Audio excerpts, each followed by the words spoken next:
ஆண்டவர் உங்களை ரொம்ப நேசிக்கிறா. ದೇವರು ಬಹಳವಾಗಿ ನಿಮ್ಮನ್ನು ಪ್ರೀತಿಸ್ತಾರೆ ಹೇಳ್ರಿ. அப்படி இல்லாமலா? ಹಾಗೆ ಇಲ್ಲ ಅಂದ್ರೆ சொல்லுங்க. அப்படி இல்லாமலா? ಹಾಗೆ ಇಲ್ಲ ಅಂದ್ರೆ என் பக்கத்துல நீங்க உட்கார்ந்துருப்பீங்க. ನನ್ನ ಪಕ್ಕದಲ್ಲಿ ನೀವು ಕುಳಿತುಕೊಳ್ತಿದ್ರಾ? ಹೇಳ್ರಿ, ಕೇಳ್ರಿ ಕೇಳ್ರಿ, ಪಕ್ಕದಲ್ಲಿ ನೋಡಿ ಕೇಳ್ರಿ. ஹல்லேலூயா. ಹಲ್ಲೆಲೂಯಾ. உங்க பக்கத்துல இருக்கிறதே ஒரு பெரிய ஆசீர்வாதம் தான். ನಿಮ್ಮ ಪಕ್ಕದಲ್ಲಿರುವುದೇ ಒಂದು ದೊಡ್ಡ ಆಶೀರ್ವಾದನೇ. ஹல்லேலூயா. ಆಮೆನ್.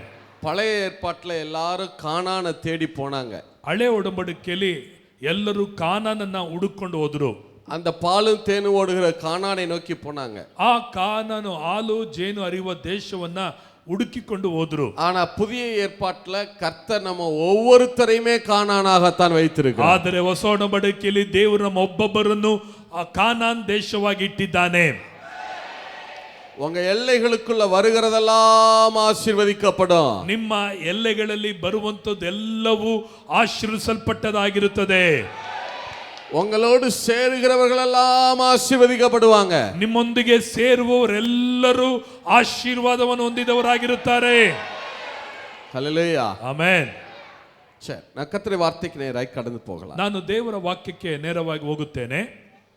ரொம்ப ரொம்ப முக்கியமான ஒரு காரியத்தை நம்ம தியானிக்க போறோம். ನಾವು ಬಹಳ ಮುಖ್ಯವಾದಂತ ಅಂಶವನ್ನ ನೋಡಕ್ ಹೋಗ್ತೀವಿ. அதனால தயவு செய்து உங்களுடைய செல்போனோ அல்லது வேறு காரியங்களோ உங்களை தொந்தரவு செய்யாம பார்த்துக்கங்க. ನಿಮ್ಮ ಕೈಯಲ್ಲಿರುವಂಥ ಮೊಬೈಲ್ಗಳು, ಮಕ್ಕಳು, ಬೇರೆ ಯಾವ ವಿಷಯಗಳು ನಿಮ್ಮನ್ನ ತೊಂದರೆ ಮಾಡದಂತೆ ನೋಡ್ಕೊಳ್ರಿ. ಮೊಬೈಲ್ಗಳನ್ನ ಸ್ವಿಚ್ ಆಫ್ ಮಾಡ್ಕೊಳ್ರಿ. அதை கொஞ்சம் நல்லா கவனிங்க. ಯಾಕೆಂದ್ರೆ ನೀವು ಚೆನ್ನಾಗಿ ಗಮನಿಸಬೇಕೆಂಬುದಾಗಿ ಹೇಳುತ್ತೇನೆ. ஒரு விஷயம் ஆண்டவரிடத்துல கேட்டப்ப, ஏன் ஆண்டவரே கர்த்தருடைய பிள்ளைகள் ஆசீர்வதிக்கப்படாமல் இருக்கிறார்கள்? ನಾನು ಒಂದು ವಿಷಯವನ್ನ ದೇವರ ಬಳಿಗೆ ಕೇಳಿದಾಗ, ಯಾಕೆ ದೇವರೇ ಕರ್ತನ ಮಕ್ಕಳು ಆಶೀರ್ವಾದ ಇಲ್ಲದಂತಿದ್ದಾರೆ? ஏன் குறைவுகள்ல, கடன் பிரச்சனைகள்ல ஏன் இவ்வளவு போராடி வாடி தவிக்கிறார்கள்? ಯಾಕೆ ಕೊರತೆಗಳಲ್ಲಿ, ಸಾಲದ ಸಮಸ್ಯೆಗಳಲ್ಲಿ, ಆರ್ಥಿಕವಾದ ಇಕ್ಕಟ್ಟಿನಲ್ಲಿ, ಕೊರತೆಯಲ್ಲಿ ಇದ್ದಾರೆ ಎಂಬುದಾಗಿ ನಾನು ದೇವರನ್ನ ಕೇಳಿದೆ. அப்பதான் ஆண்டவர் இந்த வெளிச்சத்தை, இந்த வெளிப்பாடுகளை எனக்கு கற்றுக் கொடுத்தார். ಆಗಲೇ ದೇವರು ಈ ಪ್ರಕಟಣೆಯನ್ನ ದೇವರು ನನಗೆ ಕಲಿಸಿಕೊಟ್ಟರು.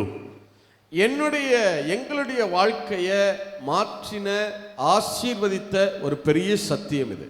ನಮ್ಮ ಜೀವಿತವನ್ನ, ನಮ್ಮ ಕುಟುಂಬಗಳನ್ನ ಬದಲಾಯಿಸಿದಂತ ಒಂದು ದೊಡ್ಡ ಸತ್ಯ ಇದು. அதனால தயவு செய்து நீங்க நல்லா கவனிங்க. ಅದಕ್ಕಾಗಿ ನೀವೆಲ್ಲರೂ ಚೆನ್ನಾಗಿ ಗಮನಿಸಿರಿ. இப்ப கர்த்தருக்கு நாம் கொடுக்கிறதை குறித்து நாம் தியானிக்க போறோம். ನಾವು ದೇವರಿಗೆ ಕೊಡುವ ವಿಷಯವನ್ನು ಕುರಿತು ಧ್ಯಾನ ಮಾಡಲು ಹೋಗುತ್ತೇವೆ. உடனே நீங்க என்ன நினைக்க கூடாதுன்னா, பாத்தீங்களா ஆரம்பிச்சிட்டாங்களா அப்படின்னு நினைக்க கூடாது. ಕೂಡಲೇ ನೀವೇನ್ ನೆನೆಸಬಾರದು, ನೋಡಿದ್ರ ಇವರು ಮತ್ತೆ ಕೇಳಲಿಕ್ಕೆ ಪ್ರಾರಂಭ ಮಾಡಿಬಿಟ್ರು ಅನ್ಕೊಂಬಾರ್ದು. நீங்க கொடுங்கன்னு நான் இப்ப சொல்லவே போறதில்ல. ಈಗ ನೀವು ಕೊಡ್ರಿ ಎಂಬುದಾಗಿ ನಾನು ಹೇಳಕ್ ಹೋಗೋದೇ ಇಲ್ಲ. நீங்க இப்ப கொடுங்கன்னு நாங்க ஒரு வார்த்தை கூட உங்களை சொல்ல மாட்டோம். ನೀವು ಕೊಡ್ರಿ ಎಂಬುದಾಗಿ ಒಂದು ಮಾತನ್ನು ನಾನು ಹೇಳಕ್ ಹೋಗೋದಿಲ್ಲ. கர்த்தருக்கு கொடுக்கறத குறிச்ச சத்தியங்களை, வசனங்களை மட்டும்தான் நம்ம இப்ப தியானிக்க போறோம். ಕರ್ತನಿಗೆ ಕೊಡುವಂತ ಸತ್ಯಗಳನ್ನ, ವಾಕ್ಯಗಳನ್ನ ಮಾತ್ರ ನಾವು ಧ್ಯಾನ ಮಾಡಲು ಹೋಗ್ತೀವಿ. முடிவெடுக்கிறது உங்க கையில இருக்கு. ತೀರ್ಮಾನ, ನಿರ್ಣಯ ಮಾಡುವುದು ನಿಮ್ಮ ಕೈಯಲ್ಲಿದೆ. அதனால அது உங்களுக்கு கர்த்தருக்குமானது. ಅದು ನಿಮಗೂ ದೇವರಿಗೂ ಸಂಬಂಧಪಟ್ಟದಾಗಿದೆ. ஆகையினால நான் உங்களை கொடுங்கன்னு சொல்றதுக்கு நான் இங்க வரல. ಅದಕ್ಕಾಗಿ ನೀವೆಲ್ಲರೂ ಕೊಡ್ರಿ ಎಂಬುದಾಗಿ ನಾನು ಹೇಳಲಿಕ್ಕೆ ಬರಲಿಲ್ಲ. கொடுப்பதுல இருக்கிற மேன்மையை மட்டும்தான் உங்களுக்கு சொல்லி கொடுக்க போறேன். ಕೊಡುವುದರಿಂದ ಉಂಟಾಗುವ ಹಿತಗಳನ್ನ, ಮೇಲುಗಳನ್ನು ಕುರಿತು ನಾನು ನಿಮ್ಮ ಮಧ್ಯದಲ್ಲಿ ಹೇಳಲು ಇಷ್ಟಪಡುತ್ತೇನೆ. நான் விசுவாசிக்கிறேன், நம்ம சபையில இருக்கிற சிலரை அல்ல, பலரை கர்த்தர் கோடீஸ்வரர்களாய் மாற்றுகிறார். ನಾನು ನಂಬುತ್ತೇನೆ, ನಾನು ಪ್ರಾರ್ಥಿಸುತ್ತೇನೆ, ಈ ಸಭೆಯಲ್ಲಿರುವ ಕೆಲವರು ಮಾತ್ರ ಅಲ್ಲ, ಅನೇಕರನ್ನು ಕೋಟ್ಯಾಧಿಪತಿಗಳನ್ನಾಗಿ ದೇವರು ಮಾರ್ಪಡಿಸುತ್ತಾನೆ ಎಂಬುದಾಗಿ. ஹல்லேலூயா. ஹல்லேலூயா. சரி, அதனால சில காரியங்களை மட்டும் நான் கொடுக்கறது குறித்து அடிப்படையான சத்தியத்தை, உபதேசத்தை நம்ம கேட்க போகிறோம். ಅದಕ್ಕಾಗಿ ಕೊಡುವ ವಿಷಯದಲ್ಲಿ ಮೂಲಭೂತವಾದಂತ ಸತ್ಯಗಳನ್ನ ನಾವು ಕೇಳಲಿಕ್ಕೆ ಹೋಗುವಂತವರಾಗಿದ್ದೇವೆ. உங்க காதை லேசா அப்படி தட்டி சொல்லுங்க, நல்லா கேட்டு வச்சுக்க சொல்லுங்க. ನಿಮ್ಮ ಕಿವಿಗಳನ್ನ ಮುಟ್ಟಿ ತಟ್ಟಿ ಹೇಳ್ರಿ, ಚೆನ್ನಾಗಿ ಕೇಳು. உங்க காதை நீங்களே தட்டுங்க. ನಿಮ್ಮ ಕಿವಿಗಳು ನೀವೇ ತಟ್ಟಿ ಹೇಳ್ರಿ, ಚೆನ್ನಾಗಿ ಕೇಳು. பக்கத்துல இருக்கிறவங்க காதை லேசா பிடிச்சு சொல்லுங்க, நல்லா கேளு. ಪಕ್ಕದಲ್ಲಿರೋ ಕಿವಿಗಳನ್ನ ಹಿಂಡಿ ಕೇಳ್ರಿ, ಚೆನ್ನಾಗಿ ಕೇಳು ಅಂತ ಹೇಳಿ. Very good, very good. நீங்க முதல்ல நல்லா கேளுங்க. ಮೊದಲಾಗಿ ನೀವು ಚೆನ್ನಾಗಿ ಕೇಳ್ರಿ. ஏன்னா சிலருக்கு, நான் எல்லாரையும் சொல்லல, ನಾನು ಎಲ್ಲರಿಗೂ ಹೇಳಲಿಲ್ಲ, ಕೆಲವರಿಗೆ ಹೇಳ್ತೇನೆ. சிலர் என்னன்னா இந்த கொடுக்கறதுன்னு சொன்ன உடனே டப்புன்னு காது அடைச்சிரும் பாத்துக்குங்க. ಯಾಕೆಂದ್ರೆ ಕೊಡಬೇಕು ಎಂಬಂತ ಕೇಳಿದ ತಕ್ಷಣ ಕಿವಿ ದಬಾಕ್ ಬಿಡುತ್ತೆ, ಅದು ಕಿವಿ ಅಥವಾ ಮುಚ್ಕ ಬಿಡುತ್ತೆ. அதனால உங்க காதுகள் அப்படி அடைக்காதுன்னு நான் நம்புறேன். ಹಾಗಾಗಿ ನಿಮ್ಮ ಕಿವಿಗಳು ಹೀಗೆ ಮುಚ್ಕೊಳ್ಳಲ್ಲ ಎಂಬುದಾಗಿ ನಾನು ನಂಬುತ್ತೇನೆ. ஹல்லேலூயா, ஹல்லேலூயா. சரி, இப்போ கவனிங்க. ಈಗ ಕೇಳ್ರಿ, ஆண்டவருக்கு விசுவாசிகள் கொடுப்பது எவ்வளவு பெரிய ஆசீர்வாதம். ದೇವರಿಗೆ ವಿಶ್ವಾಸಿಗಳು ಕೊಡುವಂಥದ್ದು ಎಷ್ಟು ದೊಡ್ಡ ಆಶೀರ್ವಾದಗಳು. மோசே ஆசரிப்பு கூடாரத்தை கட்டினான். ಮೋಶೆ ಆತನು ದೇವದರ್ಶನದ ಗುಡಾರವನ್ನು ಕಟ್ಟಿದನು. சொல்லுங்க, யார் ஆசரிப்பு கூடாரத்தை கட்டினது? ಯಾರು ದೇವದರ್ಶನ ಗುಡಾರವನ್ನು ಕಟ್ಟಿದ? ಎಲ್ಲರೂ ಇರ್ರಿ. Very good. அந்த ஆசரிப்பு கூடாரத்துல தேவ மகிமை பிரத்யட்சமாய் இறங்கி வந்தது. ಆ ದೇವದರ್ಶನ ಗುಡಾರದಲ್ಲಿ ಎಲ್ಲರೂ ಕಾಣುವಾಗೆ ಪ್ರತ್ಯಕ್ಷವಾಗಿ ದೇವರ ಮಹಿಮೆ ಇಳಿದು ಬಂತು. அடுத்து சாலமோன் முதல் தேவாலயத்தை கட்டினார். ನಂತರ ಸಲಮೋನನು ದೇವರ ಆಲಯವನ್ನ ಕಟ್ಟಿದನು. அந்த ஆலயத்திலும் கர்த்தருடைய மகிமை பிரத்யட்சமாய் இறங்கி வந்தது. ಆ ಆಲಯದಲ್ಲೂ ದೇವರ ಮಹಿಮೆ ಪ್ರತ್ಯಕ್ಷವಾಗಿ ಎಲ್ಲರೂ ಕಾಣುವ ಹಾಗೆ ಇಳಿದು ಬಂತು. அடுத்து செருபாபேல் தலைமையில எஸ்ரா, நெகேமியா, செருபாபேல் அடுத்து இரண்டாவது தேவாலயத்தை கட்டினார்கள். ಎಜ್ರಾ, ನೆಹೆಮ್ಯ ಮತ್ತು ಜೆರುಬ್ಬಾಬೆಲ್ ಎಂದು ಹೇಳುವಂತ ಇವರು ಮತ್ತೊಂದು ಆಲಯವನ್ನ ಕಟ್ಟಿದರು. அந்த ஆலயத்திலும் கர்த்தருடைய மகிமை இறங்கி வந்துச்சு. ಆ ಆಲಯದಲ್ಲೂ ಕರ್ತನ ಮಹಿಮೆ ಇಳಿದು ಬಂತು. அடுத்து இந்த எஸ்ரா, நெகேமியா, செருபாபேல் கட்டின இந்த ஆலயத்தை இடிச்சிட்டு மன்னிக்கணும், அதை இடிச்சிட்டு இல்ல, அதை இன்னும் பெருசாக்கி விரிவாக்கம் செய்து ஏரோது ராஜா மிகப்பெரிய ஆலயத்தை கட்டினான். ಏರೋದನು ಅರಸನು ಆ ಆಲಯವನ್ನ ಇನ್ನೂ ವಿಸ್ತಾರವಾಗಿ ಅದನ್ನ ಕೆಡವಿ ಕಟ್ಟಿದನು ಎಂಬುದಾಗಿ ನೋಡುತ್ತೇವೆ. ஏரோது ராஜா 46 வருஷம் செலவழித்த அந்த ஆலயத்தை கட்டினானா. ಏರೋದನು ಅರಸನು 46 ವರ್ಷಗಳ ಕಾಲಗಳನ್ನು ತೆಗೆದುಕೊಂಡು ಆಲಯವನ್ನ ಕಟ್ಟಿ ಮುಗಿಸಿದನು. யோவான் 3:20 அந்த வசனம் சொல்லுது. யோவான் 3:20. ಯೋಹಾನ 3 ಮತ್ತು 20ನೇ ವಚನದಲ್ಲಿ ನಾವು ನೋಡುತ್ತೇವೆ. ಯೇಸುட்ட வந்து சொல்றாங்க, ಯೇಸುನ ಬಳಿಗೆ ಬಂದು ಹೇಳ್ತಾರೆ, இந்த ஆலயத்தை கட்ட 46 ஆண்டு காலம் சென்றதே. ಈ ಆಲಯವನ್ನು ಕಟ್ಟಲಿಕ್ಕಾಗಿ 46 ವರ್ಷಗಳ ಕಾಲಗಳು ಹಿಡಿಯಿತು. 2:20 இல்ல, சாரி 2:20. ಯೋಹಾನ 2:20ರಲ್ಲಿ ನಾವು ನೋಡುತ್ತೇವೆ. John chapter 2 verse 20. ಯೋಹಾನ 2:20ರಲ್ಲಿ ನಾವು ನೋಡುತ್ತೇವೆ. இந்த ஆலயத்தை கட்ட 46 ஆண்டு காலம் சென்றதே. ಈ ಆಲಯವನ್ನು ಕಟ್ಟುವುದಕ್ಕಾಗಿ 46 ವರ್ಷಗಳು ಹಿಡಿಯಿತು. ஆனா ஏரோது கட்டின அந்த ஆலயத்துல கர்த்தருடைய மகிமை பிரத்யட்சமாய் இறங்கி வரல. ಆದರೆ ಏರೋದನು ಕಟ್ಟಿದ ಆಲಯದಲ್ಲಿ ದೇವರ ಮಹಿಮೆ ಪ್ರತ್ಯಕ್ಷವಾಗಿ ಇಳಿದು ಬರಲಿಲ್ಲ. நல்லா கவனிங்க, ಎಲ್ಲರೂ ಕೇಳ್ರಿ. மோசே கட்டின கூடாரத்துல மகிமை இறங்குச்சு. ಮೋಶೆ ಕಟ್ಟಿದ ಆಲಯದಲ್ಲಿ ದೇವರ ಮಹಿಮೆ ಇಳಿದು ಬಂತು. சாலமோன் கட்டின ஆலயத்துல மகிமை இறங்கி வந்துச்சு. ಸೊಲೊಮೋನನು ಕಟ್ಟಿದ ಆಲಯದಲ್ಲಿ ದೇವರ ಮಹಿಮೆ ಇಳಿದು ಬಂತು. செருபாபேல் கட்டின ஆலயத்துல மகிமை இறங்கி வந்துச்சு. ಜೆರುಬ್ಬಾಬೆಲನು ಕಟ್ಟಿದಂತ ಆಲಯದಲ್ಲಿ ದೇವರ ಮಹಿಮೆ ಇಳಿದು ಬಂತು. ஆனா ஏரோது கட்டின ஆலயத்துல மகிமை இறங்கி வரல. ಆದರೆ ಏರೋದನು ಕಟ್ಟಿದ ಆಲಯದಲ್ಲಿ ಮಹಿಮೆ ಇಳಿದು ಬರಲಿಲ್ಲ. ஏன்? ಯಾಕೆ? மோசேயின் ஆசரிப்பு கூடாரம் ஜனங்களிடத்தில் இருந்து வாங்கி கட்டப்பட்டது.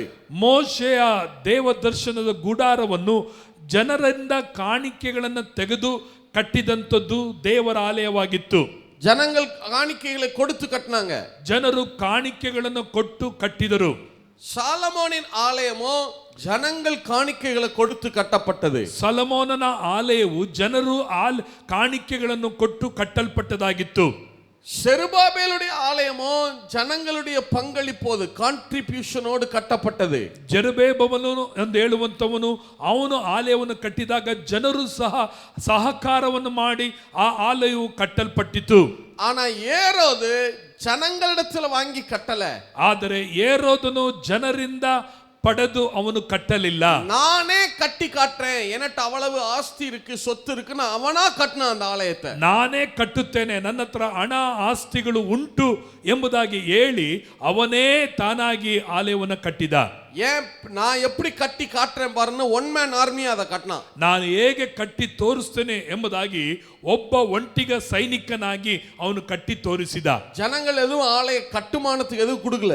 ಜನರು ಆಲಯವನ್ನು ಕಟ್ಟಲಿಕ್ಕಾಗಿ ಯಾರು ಸಹಕಾರ ಕಾಣಿಕೆಯಾಗಿ ಕೊಡಲಿಲ್ಲ. அப்ப என்ன அர்த்தம்னா, ಹಾಗಾದರೆ ಏನು ಅರ್ಥ ಅಂದ್ರೆ, எந்த ஊழியத்துல ஜனங்கள் மனப்பூர்வமாய் கொடுக்கிறார்களோ அந்த ஊழியத்துல கர்த்தருடைய மகிமை பிரத்யட்சமாய் இறங்கி வர ஆரம்பிக்கும். ಯಾವ ಸೇವೆಯಲ್ಲಿ ಜನರು ಮನಪೂರ್ವಕವಾಗಿ ಪ್ರತ್ಯೇಕವಾಗಿ ಕೊಡುತ್ತಾರೋ ಆ ಸಭೆಯಲ್ಲಿ ಆ ಸೇವೆಯಲ್ಲಿ ದೇವರ ಮಹಿಮೆ ಬಲವಾಗಿ ಇಳಿದು ಬರುತ್ತದೆ. ஹல்லேலூயா, ಆಮೆನ್. அது ரொம்ப முக்கியம். ಅದು ಬಹಳ ಮುಖ್ಯವಾದದ್ದು.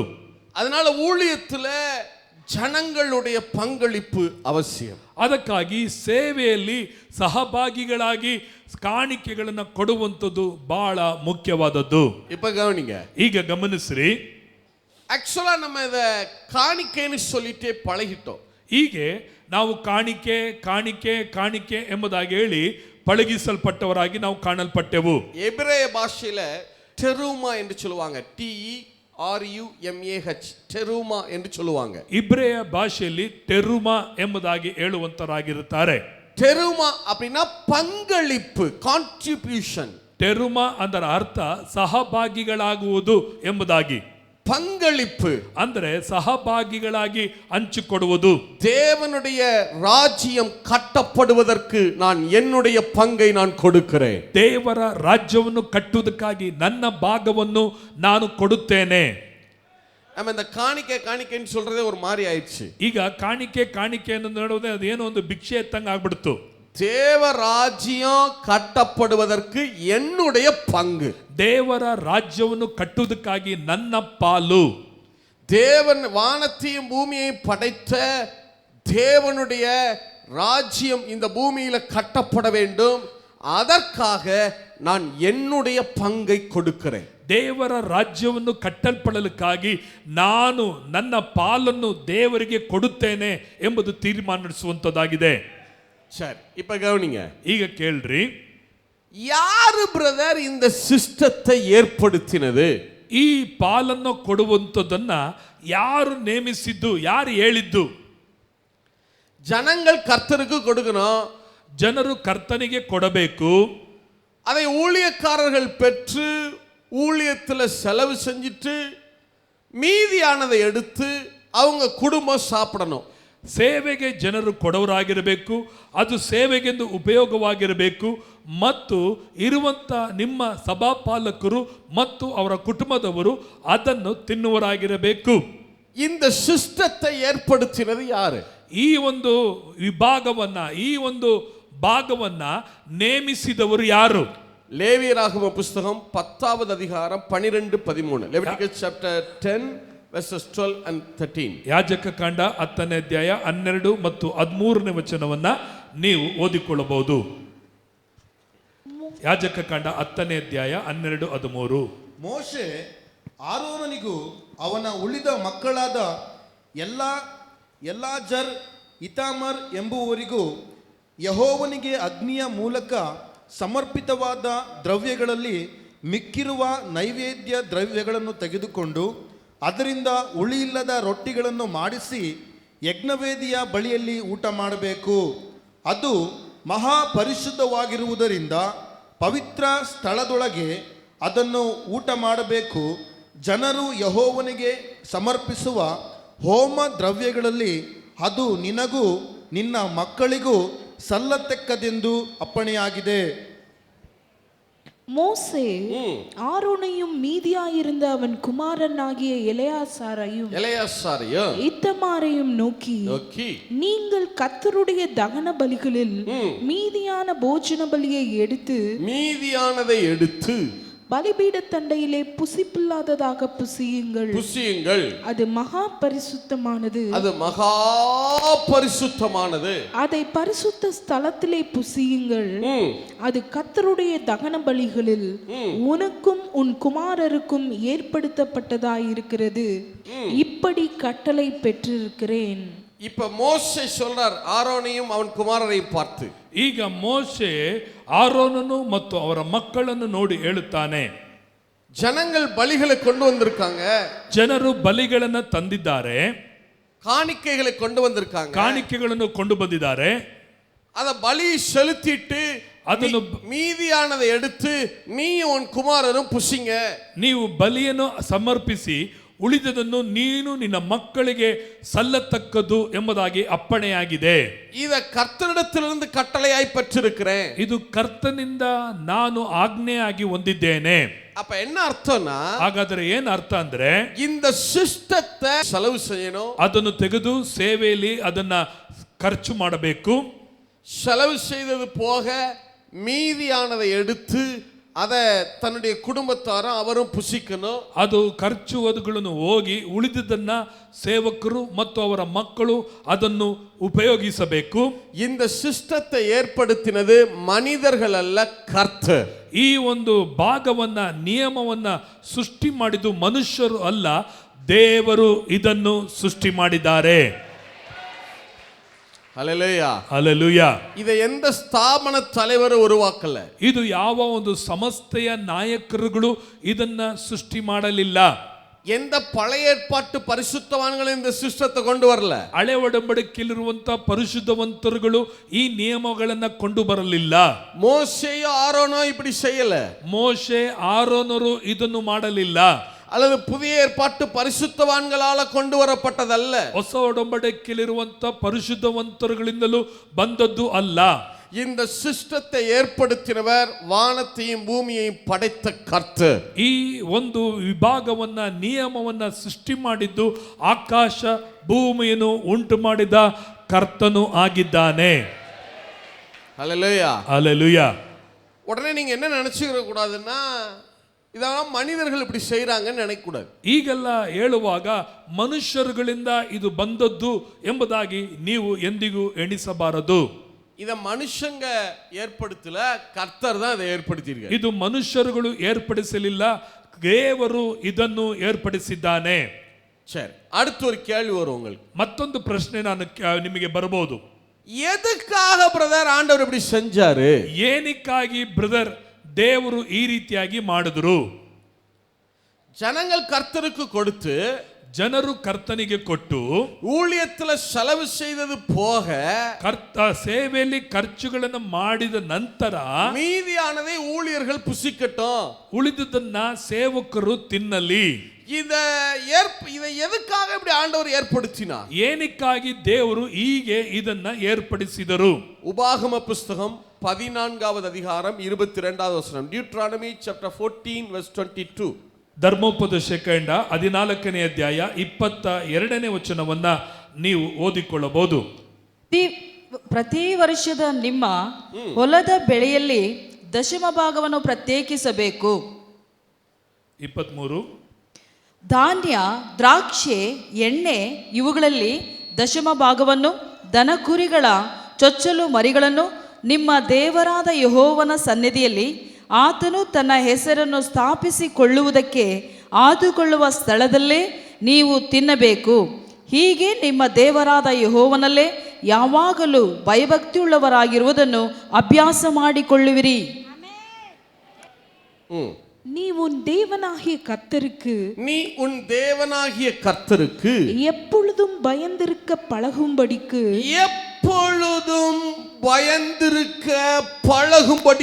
ನೀವು ಯಾವಾಗಲೂ ಭಯದಿಂದಿರಲಿಕ್ಕಾಗಿ ಅಭ್ಯಾಸವನ್ನು ಮಾಡಿಕೊಳ್ಳಲಿಕ್ಕೆ வருஷந்தோறும் நீ விதைக்கிற விதைப்பினாலே வயலில் விளையும் எல்லா பலனிலும் தசம பாகத்தை பிரித்து. போதும். அப்ப ஆண்டவர் சொல்றாரு, ஏன் நீ இப்படி கர்த்தருக்கு கொடுக்க பழகணும்னா, நீ எப்பொழுதும் கர்த்தருக்கு பயந்திருக்க ಪಳಗುಂಬಡಿக்கு.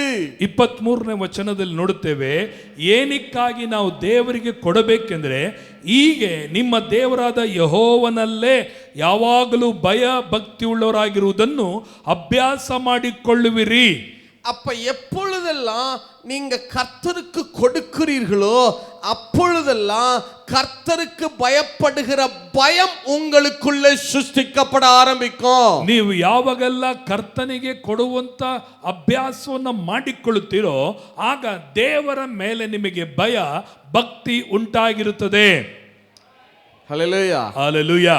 அப்ப ஏன் ஆண்டவர் இந்த சிஸ்டத்தை ஏற்படுத்தினார்னா, ಏನಕ್ಕಾಗಿ ದೇವರು ಈ ನಿಯಮವನ್ನು ಸೃಷ್ಟಿ ಮಾಡಿದರೆಂದರೆ, நீங்க எப்பெல்லாம் கர்த்தருக்கு கொடுக்குறீங்களோ, ನೀವು ಯಾವಾಗಲೆಲ್ಲ ದೇವರಿಗೆ ಕೊಡುತ್ತೀರೋ அப்பொழுதெல்லாம் தேவன் மேல உங்களுக்கு பயபக்தி ಸೃಷ್ಟಿக்கப்படும். ಕೊಡುವಾಗಲೆಲ್ಲ ದೇವರ ಮೇಲೆ ನಿಮಗೆ ಭಯ ಭಕ್ತಿ ಸೃಷ್ಟಿಯಾಗುತ್ತದೆ.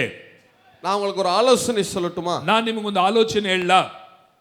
இனிமே நேரடியா நீங்க கொண்டு வந்து உங்க கையினால ஆஃபரிங்க கொடுக்காதீங்க. ಇನ್ಮೇಲೆ ನೀವು ನಿಮ್ಮ ಕಾಣಿಕೆಗಳನ್ನ ದೇವರಿಗೆ ನೇರವಾಗಿ ಯಾಜಕರಿಗೆ ಅಥವಾ ಸೇವಕರ ಕೈಯಲ್ಲಿ ಕೊಡಬೇಡ್ರಿ. உங்க பிள்ளைங்க கையில கொடுத்து அவங்கள கொடுக்க வைங்க. ನಿಮ್ಮ ಮಕ್ಕಳ ಕೈಯಲ್ಲಿ ಕೊಟ್ಟು ಅವರ ಕೆಲ ಅಭ್ಯಾಸವನ್ನ ಮಾಡಿಸ್ರಿ. உங்க பிள்ளைகிட்ட சொல்லுங்க, ನಿಮ್ಮ ಮಕ್ಕಳಿಗೆ ಹೇಳ್ರಿ, நான் தேவனுடைய ஆலயத்துக்கு கொடுக்க போறோம். ನಾವು ದೇವರ ಆಲಯಕ್ಕೆ ಕೊಡಲು ಹೋಗುತ್ತೇವೆ. தேவனுடைய ராஜ்யத்தை கட்ட நம்முடைய பங்கை நாம் கொடுக்கிறோம். ದೇವರ ರಾಜ್ಯವನ್ನು ಕಟ್ಟುವುದಕ್ಕಾಗಿ ನಮ್ಮ ಪಾಲನ್ನು ಕೊಡುತ್ತೇವೆ. இது கர்த்தருக்கானது.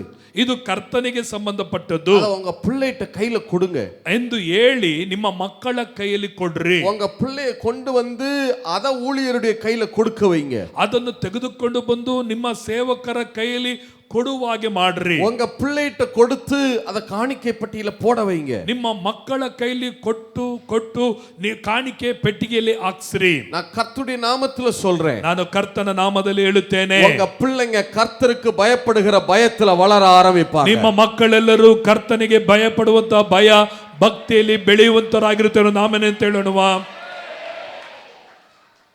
எத்தனை பேர் ஆமென் சொல்ல முடியும்? ಎಷ್ಟು ಮಂದಿ ಆಮೇನ್ ಅಂತ ಹೇಳ್ತೀರಾ? ಗಟ್ಟಿಯ ಕೈಗೆಳೆತಿ ಹೇಳ್ರಿ. பிரதர், என் பிள்ளைங்களை எப்படி பயபக்தியா வளர்க்கறது எனக்கு தெரியல.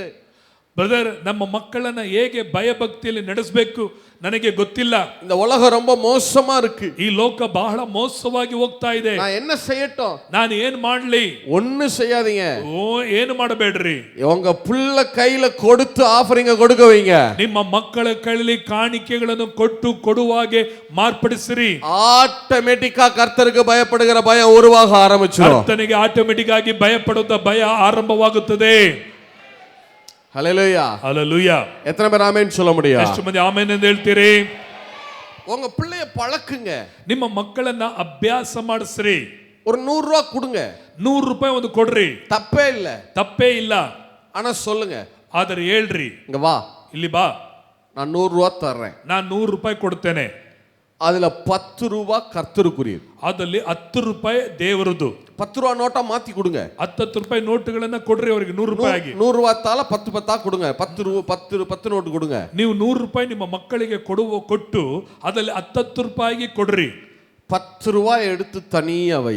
10 ರೂಪಾಯಿ ಇದನ್ನ ತೆಗೆದು ನೀನು ಪ್ರತ್ಯೇಕವಾಗಿ ಇಡು. 90 ரூபாய்க்கு நீ என்ன வேணா வாங்கிக்க. 90 ರೂಪಾಯಿಗೆ ನೀನು ಏನ್ ಬೇಕಾದರೂ ತಗೋ. சாக்லேட் வாங்கிக்க, பிஸ்கட் வாங்கிக்க, என்ன வேணா வாங்கிக்க. ಚಾಕ್ಲೇಟ್ ಬಿಸ್ಕಟ್ ಏನ್ ಬೇಕಾದರೂ ತಗೋ. ஆனா 10 ரூபாய் கர்த்தருக்குரியது. ಆದರೆ 10 ರೂಪಾಯಿ ಕರ್ತನದು. நீ கரெக்டா எடுத்து வைக்கணும். ನೀವು ಕರೆಕ್ಟ್ ಆಗಿ ತೆಗೆದಿಡಬೇಕು. ஞாயிற்றுக்கிழமை காலையில என்கிட்ட வந்து காட்டணும். ಭಾನುವಾರ ಬೆಳಗ್ಗೆ ನನಗೆ ತೋರಿಸಬೇಕು. என் முன்னாடி இத கொண்டு வந்து நீ ஆஃபரிங் பாக்ஸ்ல போடணும். ನನ್ನ ಜೊತೆಯಲ್ಲಿ ನೀನು ಕಾಣಿಕೆ ಪೆಟ್ಟಿಗೆಯಲ್ಲಿ ಹಾಕಬೇಕು. அப்படி பழக்குங்க. ಹಾಗೆ ಹೇಳಿ ಪಳಗಿಸಿ. நான் சொல்றேன், ನಾನು ಹೇಳುತ್ತೇನೆ, உங்க பிள்ளைகளை கர்த்தரே போதித்து நடத்த ನಿಮ್ಮ ஆரம்பித்து ಮಕ್ಕಳನ್ನೇ ಕರ್ತನು ಬೋಧಿಸಿ ನಡೆಸುವವನಾಗಿದ್ದಾನೆ. ஹல்லேலூயா. ಆಮೆನ್. சரி, இப்ப அடுத்து ஒரு கேள்வி. ಮತ್ತೊಂದು ಪ್ರಶ್ನೆ. அது என்ன பிரதர்? ಅದೇನ್ ಬ್ರದರ್? கர்த்தர் தானே எனக்கு கொடுக்கணும். ಕರ್ತನು ತಾನೇ ನಮಗೆ ಕೊಡಬೇಕು. எனக்கே பத்தல. ನನಗೇನೆ ಸಾಲ್ತಿಲ್ಲ. அப்புறம் ஏன் நான் கர்த்தர் கொடுக்கணும்? ನನಗೆ ಕೊರತೆ ಇದೆ, ನಾನು ಯಾಕೆ ದೇವ್ರು ಕೊಡಬೇಕು? சில பேர் என்ன நினைக்கிறாங்க, ಕೆಲವರು ಏನ್ ಅನಿಸ್ತಾರೆ ಅಂದ್ರೆ, கர்த்தர் இன்னும் எனக்கு நிறைய கொடுக்கட்டும் பிரதர், ದೇವ್ರು ನನಗೆ ಬಹಳ ಕೊಡ್ಲಿ ಬ್ರದರ್, அப்புறமா நானும் கொடுப்பேன் பிரதர். ಆಮೇಲೆ ನೋಡ್ರಿ ನಾನು ಕೊಡೋದು ಹೆಂಗ್ ಕೊಡ್ತೀನಿ ಅಂತ ಹೇಳಿ. எனக்கே பத்தல இல்ல, ನನಗೆ ಸಾಲ್ತಾ ಇಲ್ಲ. வாசிங்க ಓದ್ರಿ ஆதியாகமம் 4வது அதிகாரம் 3வது வசனம். ಆದಿಕಾಂಡ 4ನೇ ಅಧ್ಯಾಯ 3ನೇ ವಚನ. ரெண்டு தானே? ஆபேல் 4:2.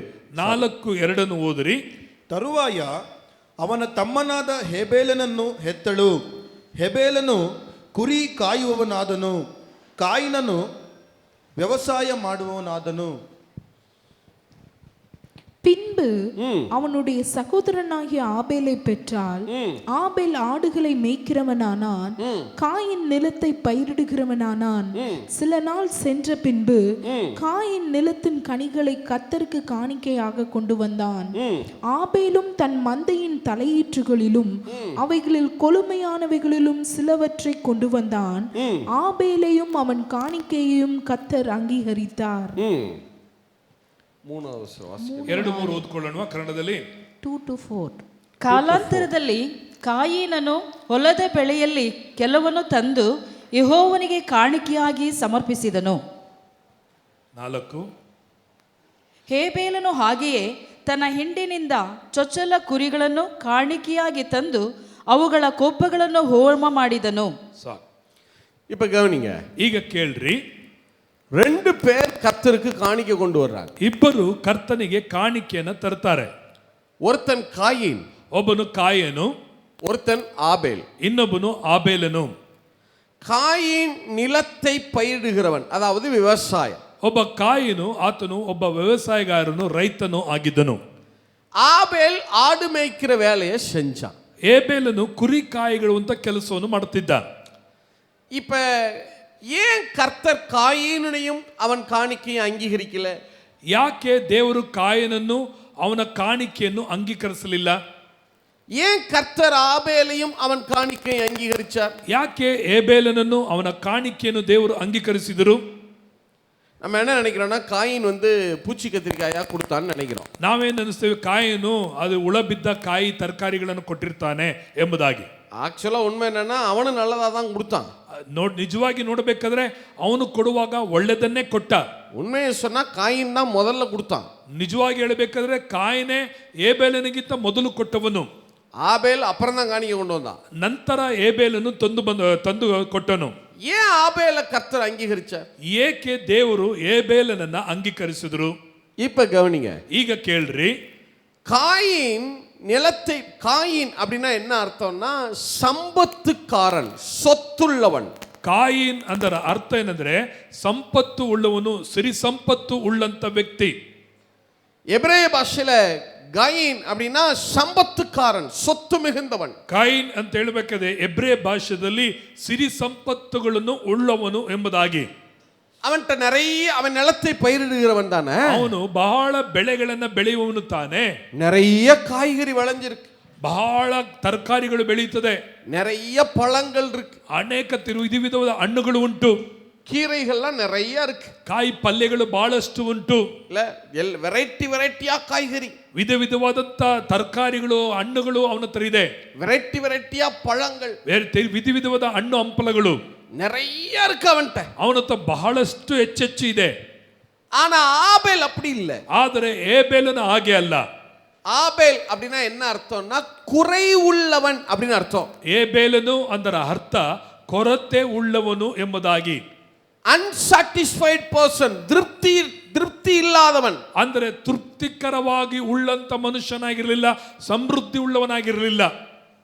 ஏன்னா ஆபேல் ஆடு மேய்க்கிறவன் தானே. ಯಾಕೆಂದರೆ ಏಬೇಲನು ಕುರಿ ಕಾಯುವವನು ತಾನೆ.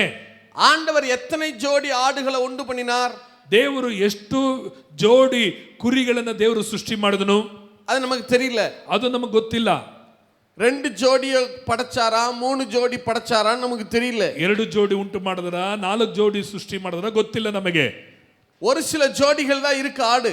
ಕೆಲವೊಂದು ಜೋಡಿ ಕುರಿಗಳು ಮಾತ್ರ ಇದೆ.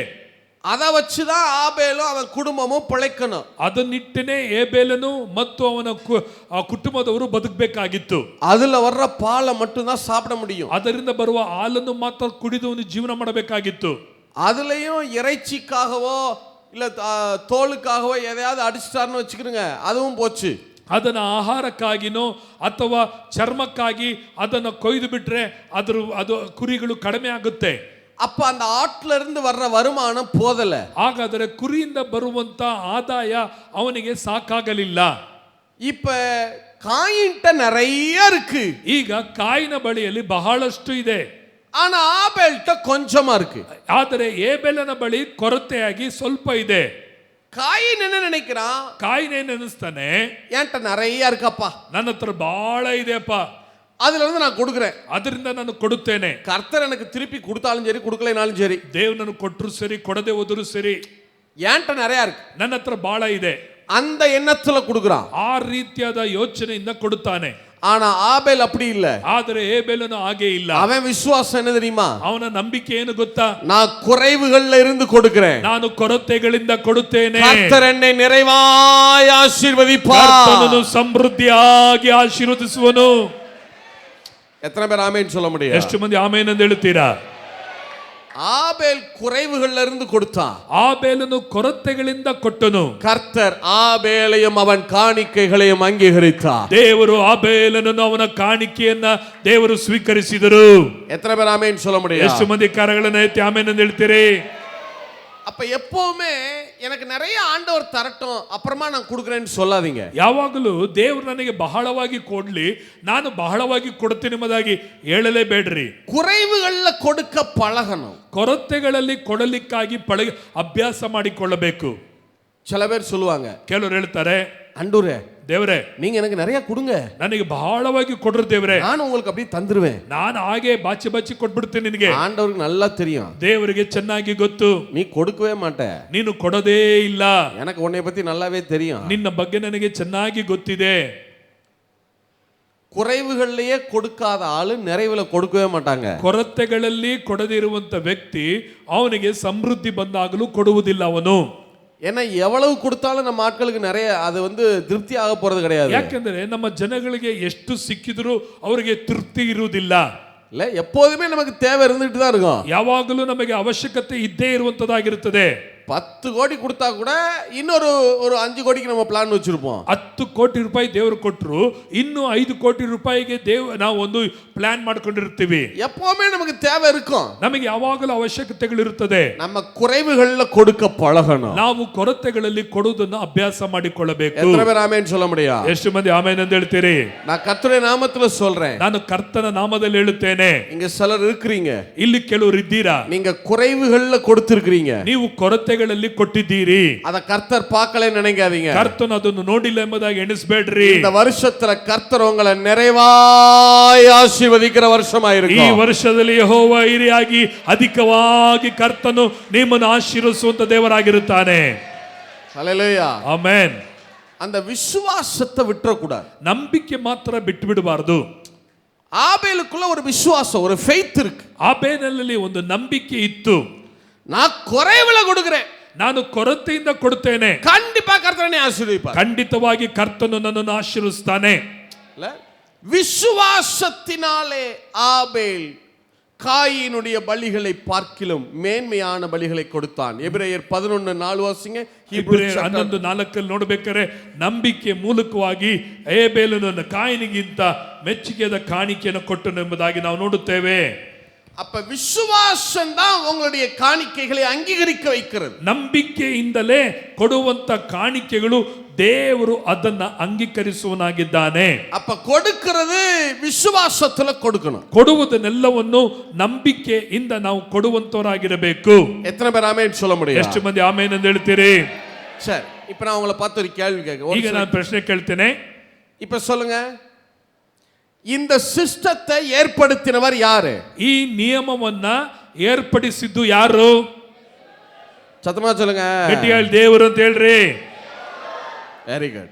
சரி, இதை எதுக்கு ஏற்படுத்தினாரு? அவர் மேல நமக்கு என்ன வரணும்? பயபக்தி வருவதற்காக. ಏನಕ್ಕಾಗಿ ದೇವರು ಏರ್ಪಡಿಸಿದ್ರೆ ಆತನಿಗೆ ನಾವು ಕೊಡುವುದರಿಂದ ಭಯಭಕ್ತಿ ನಮಗೆ ಅಭ್ಯಾಸವಾಗುತ್ತದೆ. சொல்லுங்க, எதுக்கு ஏற்படுத்தினாரு? அவர் மேல என்ன வரணுமா? ಏನಕ್ಕಾಗಿ ದೇವರು ಅದನ್ನ ಏರ್ಪಡಿಸಿದ್ರು? ಆತನ ಮೇಲೆ ನಮಗೆ ಏನ್ ಬರ್ಬೇಕಂತೆ? ಜೋರಾಗಿ ಹೇಳ್ರಿ, ಏನ್ ಬರ್ಬೇಕು? சரி, நிறைய வந்த பிறகு கொடுக்கணுமா, குறைவுகள்ல கொடுக்கணுமா? ನಮಗೆ ಬಹಳ ಬಂದ ಮೇಲೆ ಕೊಡಬೇಕಾ, ಕೊರತೆ ಇದ್ದಾಗ ಕೊಡಬೇಕಾ ನಾವು ದೇವರಿಗೆ? அதை எப்படி கொடுக்கணும்? விசுவாசத்தோட. ಅದನ್ನ ಹೇಗೆ ಕೊಡಬೇಕು? ನಂಬಿಕೆಯಿಂದ ಕೊಡುವರಾಗಿರಬೇಕು. கர்த்தர் என்னை ஆசீர்வதிக்க வல்லமையுள்ளவராயிருக்கிறார். ಕರ್ತನು ನಮ್ಮನ್ನು ಆಶೀರ್ವದಿಸಲಿಕ್ಕೆ ಆತನು ಶಕ್ತನಾಗಿದ್ದಾನೆ. ஹல்லேலூயா. ಹಲ್ಲೆಲೂಯಾ. ஒன்றை நல்லா நினைவுல வச்சுக்கிறீங்க. ಒಂದನ್ನು ಚೆನ್ನಾಗಿ ನೀವು ನೆನಪಲ್ಲಿ ಇಟ್ಕೊಳ್ಬೇಕು. ஆண்டவர்கிட்ட போய் ஒரு நாளும் எனக்கு பணம் கொடுங்க, நான் கொடுக்கணும், நான் ஊழியத்துக்கு கொடுக்கணும், அதை செய்யணும், ஊழியத்தில் இதை செய்யணும், எனக்கு பணம் கொடுங்க, ஒரு நாள் கேட்காதீங்க. ನೀವು ದೇವರ ಹತ್ರ ಹೋಗಿ, ದೇವರೇ ನನಗೆ ಹಣ ಕೊಡು, ನಾನು ದಶಮ ಕೊಡಬೇಕು, ಕಾಣಿಕೆ ಕೊಡಬೇಕು, ಸೇವೆಗೆ ಕೊಡಬೇಕು, ಅದಕ್ಕೆ ಕೊಡಬೇಕು, ಇದು ಮಾಡಬೇಕು ಎಂಬುದಾಗಿ ಒಂದು ಕಾಲವು ದೇವರ ಹತ್ರ ಹೋಗಿ ಹಣ ಕೇಳಬೇಡ್ರಿ. கொடுக்கிறதுக்கு தேவை பணம் அல்ல, மனம். ಕೊಡಲಿಕ್ಕೆ ಬೇಕಾಗಿರುವುದು ಹಣವಲ್ಲ, ನಿಮ್ಮ ಮನಸ್ಸಾಗಿದೆ. ஹல்லேலூயா. ಆಮೆನ್. கொடுக்கிறதுக்கு தேவை பணம் இல்ல, மனசு. ಕೊಡಲಿಕ್ಕೆ ಬೇಕಾಗಿರುವುದು ಹಣವಲ್ಲ, ಮನಸ್ಸು ಬೇಕಾಗಿದೆ. எத்தனை பேர் ஆமென் சொல்றீங்க? ಎಷ್ಟು ಮಂದಿ ಆಮೆನ್ ಎಂದು ಹೇಳ್ತೀರಿ? இனிமே ஆண்டவர்கிட்ட போய் ஜெபம் பண்ணும்போது, ஆண்டவரே கொடுக்கிற மனதை எனக்கு கொடுங்க ஆண்டவரே. ಇನ್ನು ಮುಂದೆ ದೇವರ ಹತ್ರ ಪ್ರಾರ್ಥನೆ ಮಾಡಬೇಕಾದರೆ ಕೊಡು ಅನ್ನಕ್ಕೆ ಬದಲಾಗಿ ಕೊಡುವ ಮನಸ್ಸನ್ನು ನನಗೆ ಕೊಡು ದೇವರೇ ಎಂಬುದಾಗಿ ಪ್ರಾರ್ಥನೆ ಮಾಡುವರಾಗಿರ್ರಿ. கொடுக்கிறப்ப அப்படியே உங்க மனசுலாம் ஒரு துள்ளல் வரணும். ನೀವು ಕೊಡಲಿಕ್ಕೆ ಬರುವಾಗಲೆಲ್ಲ ನಿಮ್ಮ ಮನಸ್ಸು ಹಾರಾಡಬೇಕು, ಕೊಡಬೇಕೆಂಬುದಕ್ಕಾಗಿ ನಿಮ್ಮ ಮನಸ್ಸು ಜಿಗಿವರಾಗಿದಿರಬೇಕು. ஒரு சந்தோஷம் இருக்கணும். ಕೊಡುವುದರಲ್ಲಿ ನಮಗೆ ಒಂದು ಸಂತೋಷ ಇರಬೇಕು. ஆண்டவர்ட்ட எப்பவுமே அந்த கொடுக்கிற மனதை கேளுங்க. ಯಾವಾಗಲೂ ದೇವರ ಬಳಿಯಲ್ಲಿ ಕೊಡುವಂತ ಮನಸ್ಸನ್ನು ಕೇಳ್ರಿ. எத்தனை பேர் ஆமென் சொல்ல முடியும்? ಎಷ್ಟು ಮಂದಿ ಆಮೆನ್ ಎಂದು ಹೇಳ್ತೀರಾ? வாசிங்களே, ಓದ್ರಿ. யோவான் சுவிசேஷம் ಯೋಹಾನ ಬರೆದ ಸುವಾರ್ತೆ 6வது அதிகாரம் 6ನೇ ಅಧ್ಯಾಯ. அன்னைக்கு யாத்ரா அது வேண்டாம், அது எண்ணி சொல்ல முடியுமா உங்களுக்கு? சொல்லிடலாமா? சரி, வாசிங்களே. யாத்திராகமம் 25வது அதிகாரம் தமிழ்ல முதல்ல வாசிக்கட்டும், பிறகு கன்னடத்தில் வாசிக்கலாம். ವಿಮೋಚನೆ ಕಾಂಡ 25வது அதிகாரம் 1ல இருந்து வாசிக்கலாம். 25ನೇ ಅಧ್ಯಾಯದಿಂದ ಮೊದಲಿಂದ ನಾವು ಓದಿಕೊಂಡು ಬರೋಣ. அங்கே 17 காணிக்கைகள் சொல்லப்பட்டிருக்கிறது. ಅಲ್ಲಿ 17 ಕಾಣಿಕೆಗಳು ಹೇಳಲ್ಪಟ್ಟಿದೆ. ವಿಮೋಚನೆ ಕಾಂಡ 25:1. எத்தனை காணிக்கை சொல்லுங்க பார்க்கலாம்? ಎಷ್ಟು ಕಾಣಿಕೆಗಳು ಹೇಳ್ರಿ? 17 காணிக்கை சொல்ல. ಗಟ್ಟಿಗೆ ಹೇಳ್ರಿ, 17 ಕಾಣಿಕೆ. பைபிள்ல பார்த்திருக்கீங்களா? 17ன்னு வந்தாலே பெரிய ஒரு பிரேக் த்ரூ இருக்கும். ನೀವು ಬೈಬಲ್ ಅಲ್ಲಿ ಎಲ್ಲಾದರೂ 17 ಅಂತ ನೀವು ನೋಡುವುದಾದರೆ ಒಂದು ದೊಡ್ಡ ಬಿಡುಗಡೆ ಅಲ್ಲಿ ಇರುತ್ತದೆ. தாவீத கர்த்தர் 17வது வயசுல அபிஷேகம் பண்ணினார். ದಾವೀದನನ್ನು ದೇವರು 17ನೇ ವಯಸ್ಸಿನಲ್ಲಿ ಅಭಿಷೇಕ ಮಾಡಿದರು. யோசேப்பு ஆண்டவர் 17வது வயசுல எகிப்துக்கு தூக்கிட்டு போயிட்டார். ದೇವರು ಯೋಸೇಫನನ್ನ 17ನೇ ವಯಸ್ಸಿನಲ್ಲಿ ಐಗುಪ್ತ ದೇಶಕ್ಕೆ ಕರ್ಕೊಂಡು ಹೋದ್ರು.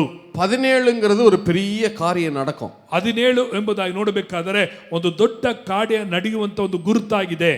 இங்க மொத்தம் 17 காணிக்கை இருக்கு. ಇಲ್ಲಿ 17 ವಿಧವಾದ ಕಾಣಿಕೆಗಳು ಇಲ್ಲಿ ಉಂಟು. வாசிங்க, ಓದಿಕೊಳ್ಳೋಣ.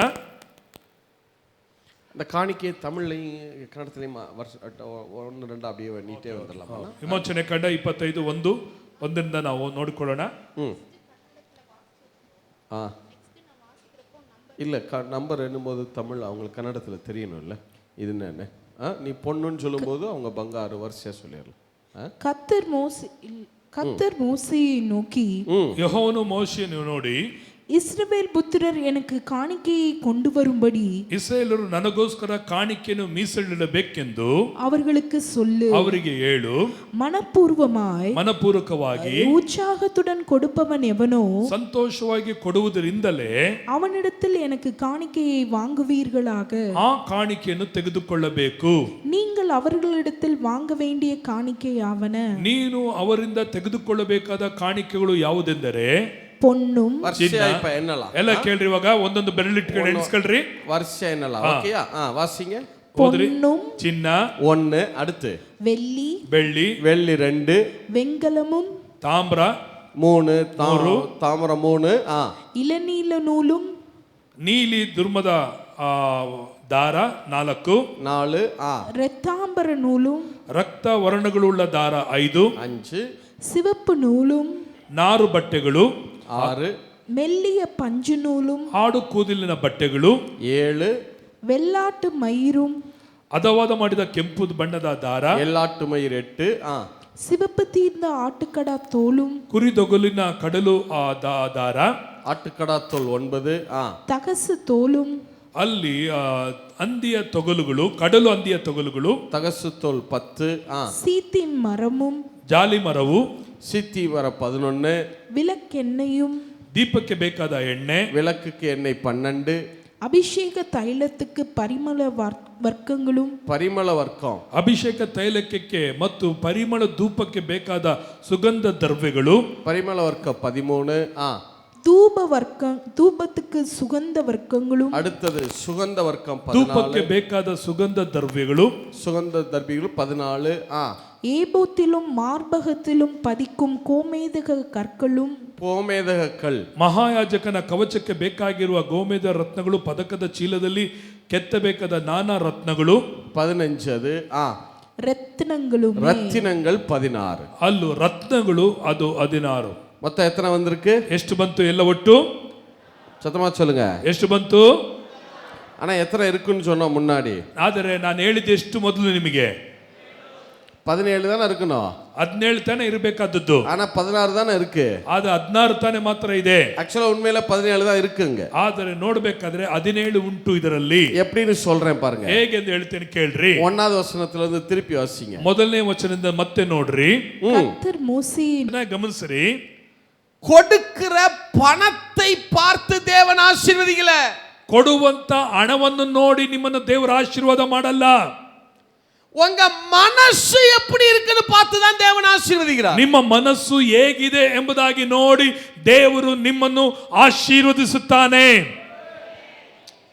கொடுக்கிறதுல எவ்வளவு சந்தோஷம் இருக்கு. ಕೊಡುವುದರಲ್ಲಿ ನಿನಗೆ ಎಷ್ಟು ಸಂತೋಷ ಇದೆ, ಎಷ್ಟು ನೋವಿದೆ. எவ்வளவு சந்தோஷமா கொடுக்குறீங்க. ನೀವು ಎಷ್ಟು ಸಂತೋಷವಾಗಿ ಕೊಡುತ್ತೀರಾ, எவ்வளவு உற்சாகமாய் கொடுக்குறீங்க, ಎಷ್ಟು ಆಸಕ್ತಿಯಿಂದ ನೀವು ಕೊಡುತ್ತೀರಾ. அந்த சந்தோஷம் தான் ஆசீர்வாதமாக மாறுகிறது. ಆ ಸಂತೋಷವೇ ನಿಮಗೆ ಆಶೀರ್ವಾದವಾಗಿ ತೋರುತ್ತದೆ. ಕರಗಳನ್ನು ತಟ್ಟಿ ಸ್ತೋತ್ರ ಹೇಳೋಣ. ಆಮೆನ್. ஹல்லேலூயா. ಹಲ್ಲೆಲೂಯಾ.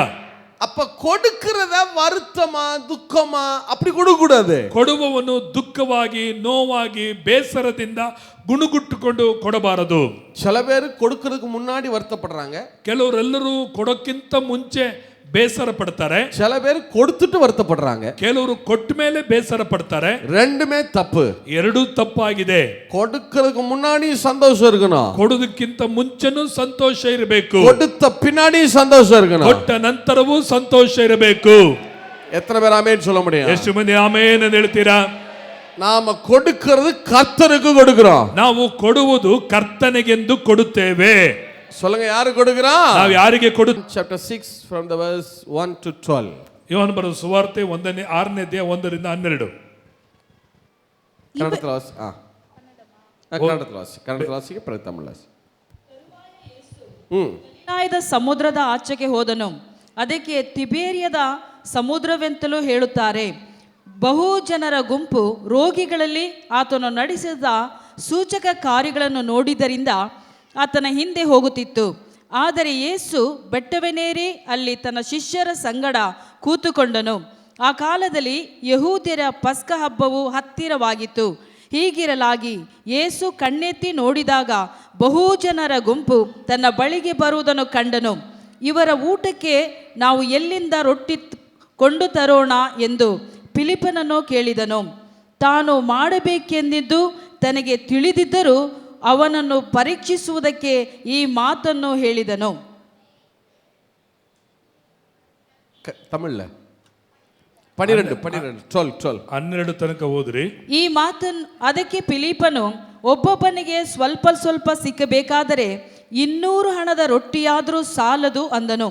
ಆಗ ಆತನ ಶಿಷ್ಯರಲ್ಲಿ ಒಬ್ಬನಾಗಿರುವ ಸೀಮೋನ್ ಪೇತ್ರನ ತಮ್ಮನಾದ ಅಂದ್ರೆಯನು ಆತನಿಗೆ, ಇಲ್ಲಿರುವ ಒಬ್ಬ ಹುಡುಗನ ಬಳಿಯಲ್ಲಿ 5 ಜವೆಗೋದಿಯ ರೊಟ್ಟಿಗಳು 2 ಮೀನುಗಳು ಅವೆ, ಆದರೆ ಇಷ್ಟು ಜನರಿಗೆ ಅವು ಯಾತಕ್ಕಾದವು ಎಂದು ಹೇಳಲಾಗಿ, ಯೇಸು ಆ ಜನರನ್ನು ಊಟಕ್ಕೆ ಕೂರಿಸಿರಿ ಅಂದನು. ಆ ಸ್ಥಳದಲ್ಲಿ ಬಹಳ ಹುಲ್ಲು ಬೆಳೆದಿತ್ತು, ಜನರು ಕೂತುಕೊಂಡರು.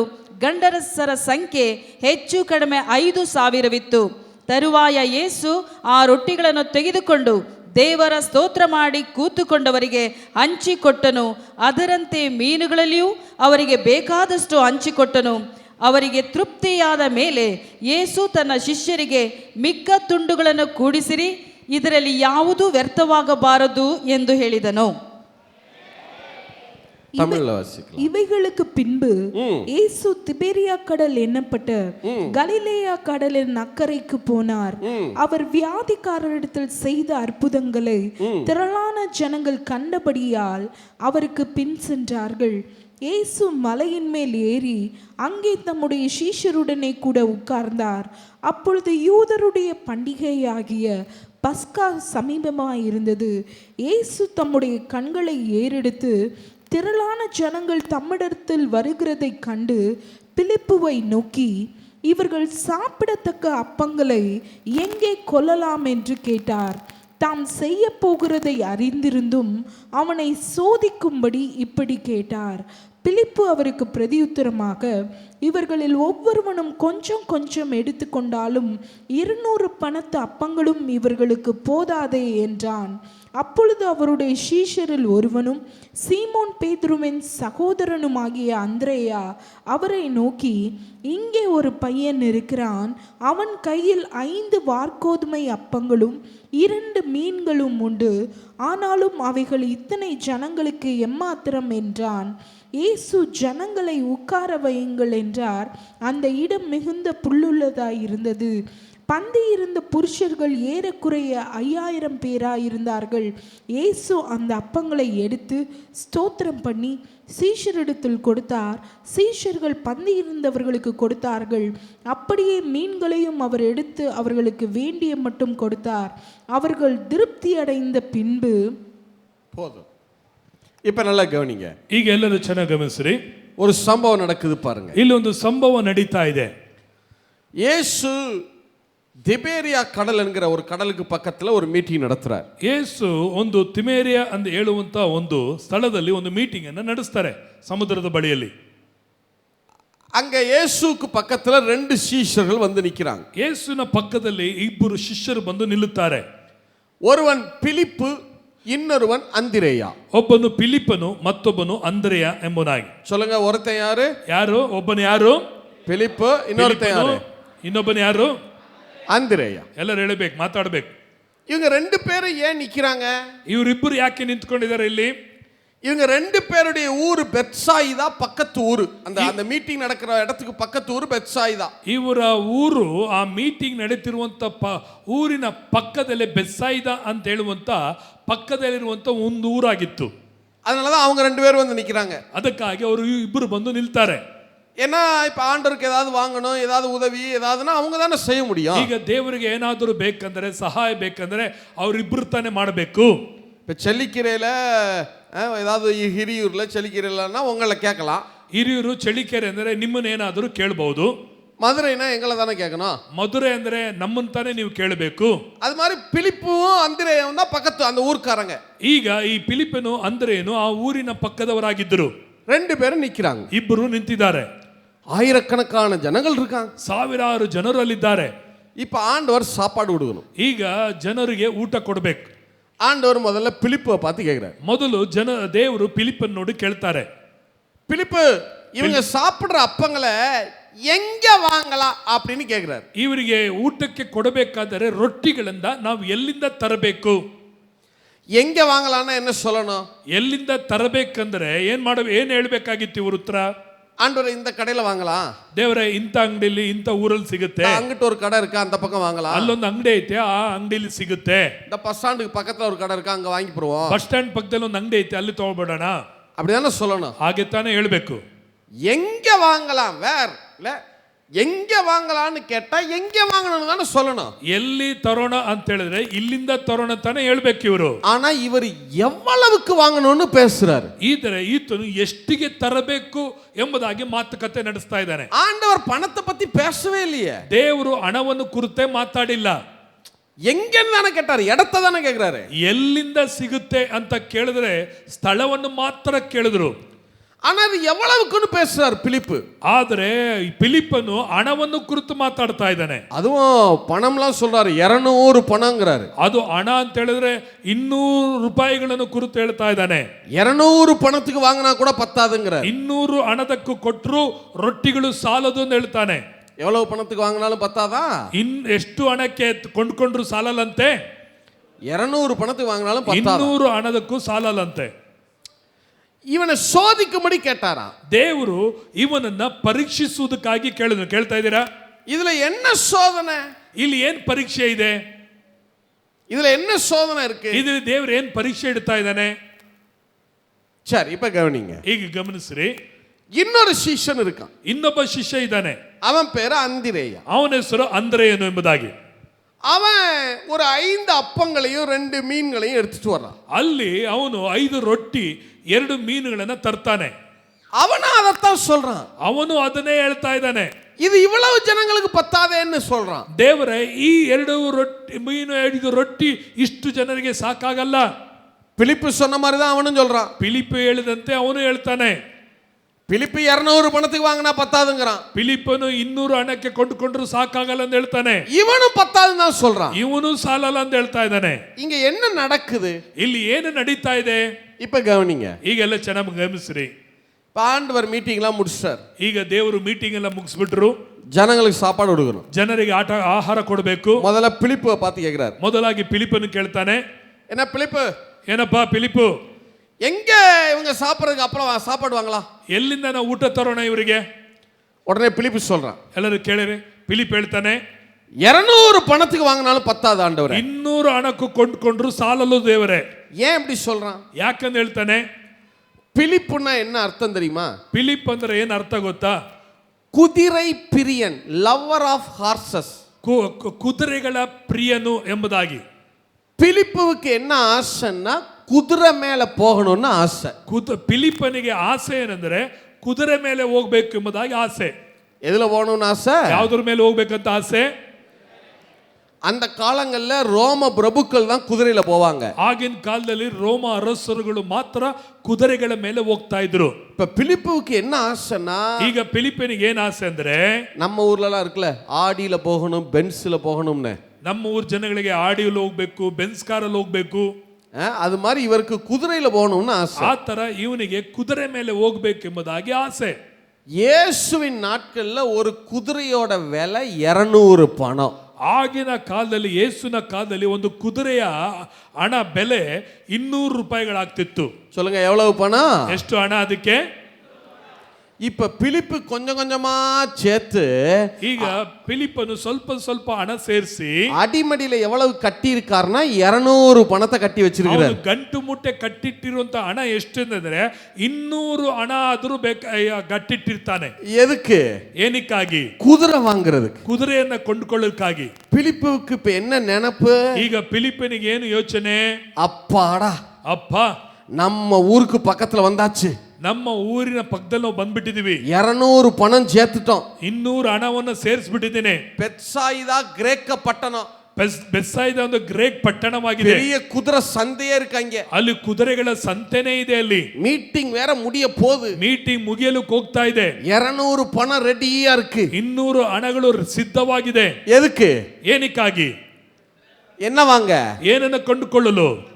ஆண்டவர் எப்படியும் மீட்டிங் முடிச்சிட்டு ಹೇಗೋ ದೇವರು ಮೀಟಿಂಗ್ ಅನ್ನು ಮುಗಿಸ್ಬಿಟ್ಟು கொஞ்ச நேரம் தூங்குவாரு பாரு, ಸ್ವಲ್ಪ ಹೊತ್ತು ನಿದ್ರೆ ಮಾಡ್ತಾರೆ ನೋಡ್ರಿ. நேர பெத்சாயிதாவுக்கு போய் ನೇರವಾಗಿ ಬೆತ್ಸಾಯಿದಾಗ ಹೋಗುತ್ತೇನೆ. நல்ல குதிரையா ஒரு குதிரையை ಒಂದು வாங்கிடணும். ಒಳ್ಳೆ ಕುದುರೆಯನ್ನ ಕೊಂಡ್ಕೊಂಡ್ ಬಂದ್ಬಿಡೋಣ. அப்படி குதிரையில ஏறி, ಹಾಗೆ ಕುದುರೆ ಮೇಲೆ ಹತ್ತಿ, அப்படி டக்கா டக்கான்னு ஏறி, ಹಾಗೆ ಟಕ ಟಕ ಟಕ ಹತ್ಕೊಂಡು, அப்படி சீசர்கள் முன்னாடி வந்து இறங்குறேன் பாரு. ಹಾಗೆ ಶಿಷ್ಯರ ಮುಂದೆ ಬಂದು ಇಳಿತೀನಿ ನೋಡು. நம்ம பார்த்திருக்கீங்களா? ನಮ್ಮ ನೋಡಿದೀರಾ? கார் வாங்குறது முக்கியம் இல்ல, ಕಾರು ಕೊಂಡ್ಕೊಳ್ಳೋದು ಮುಖ್ಯ ಅಲ್ಲ, அப்படி இறங்கும் போது டமால் அடைச்சிட்டு இறங்குவோம் பாருங்க, ಅದನ್ನ ಇಳಿಯುವಾಗ ಬಡಾರ್ ಅಂತ ಒಡೆದು ಇಳಿತೀವಿ ನೋಡ್ರಿ.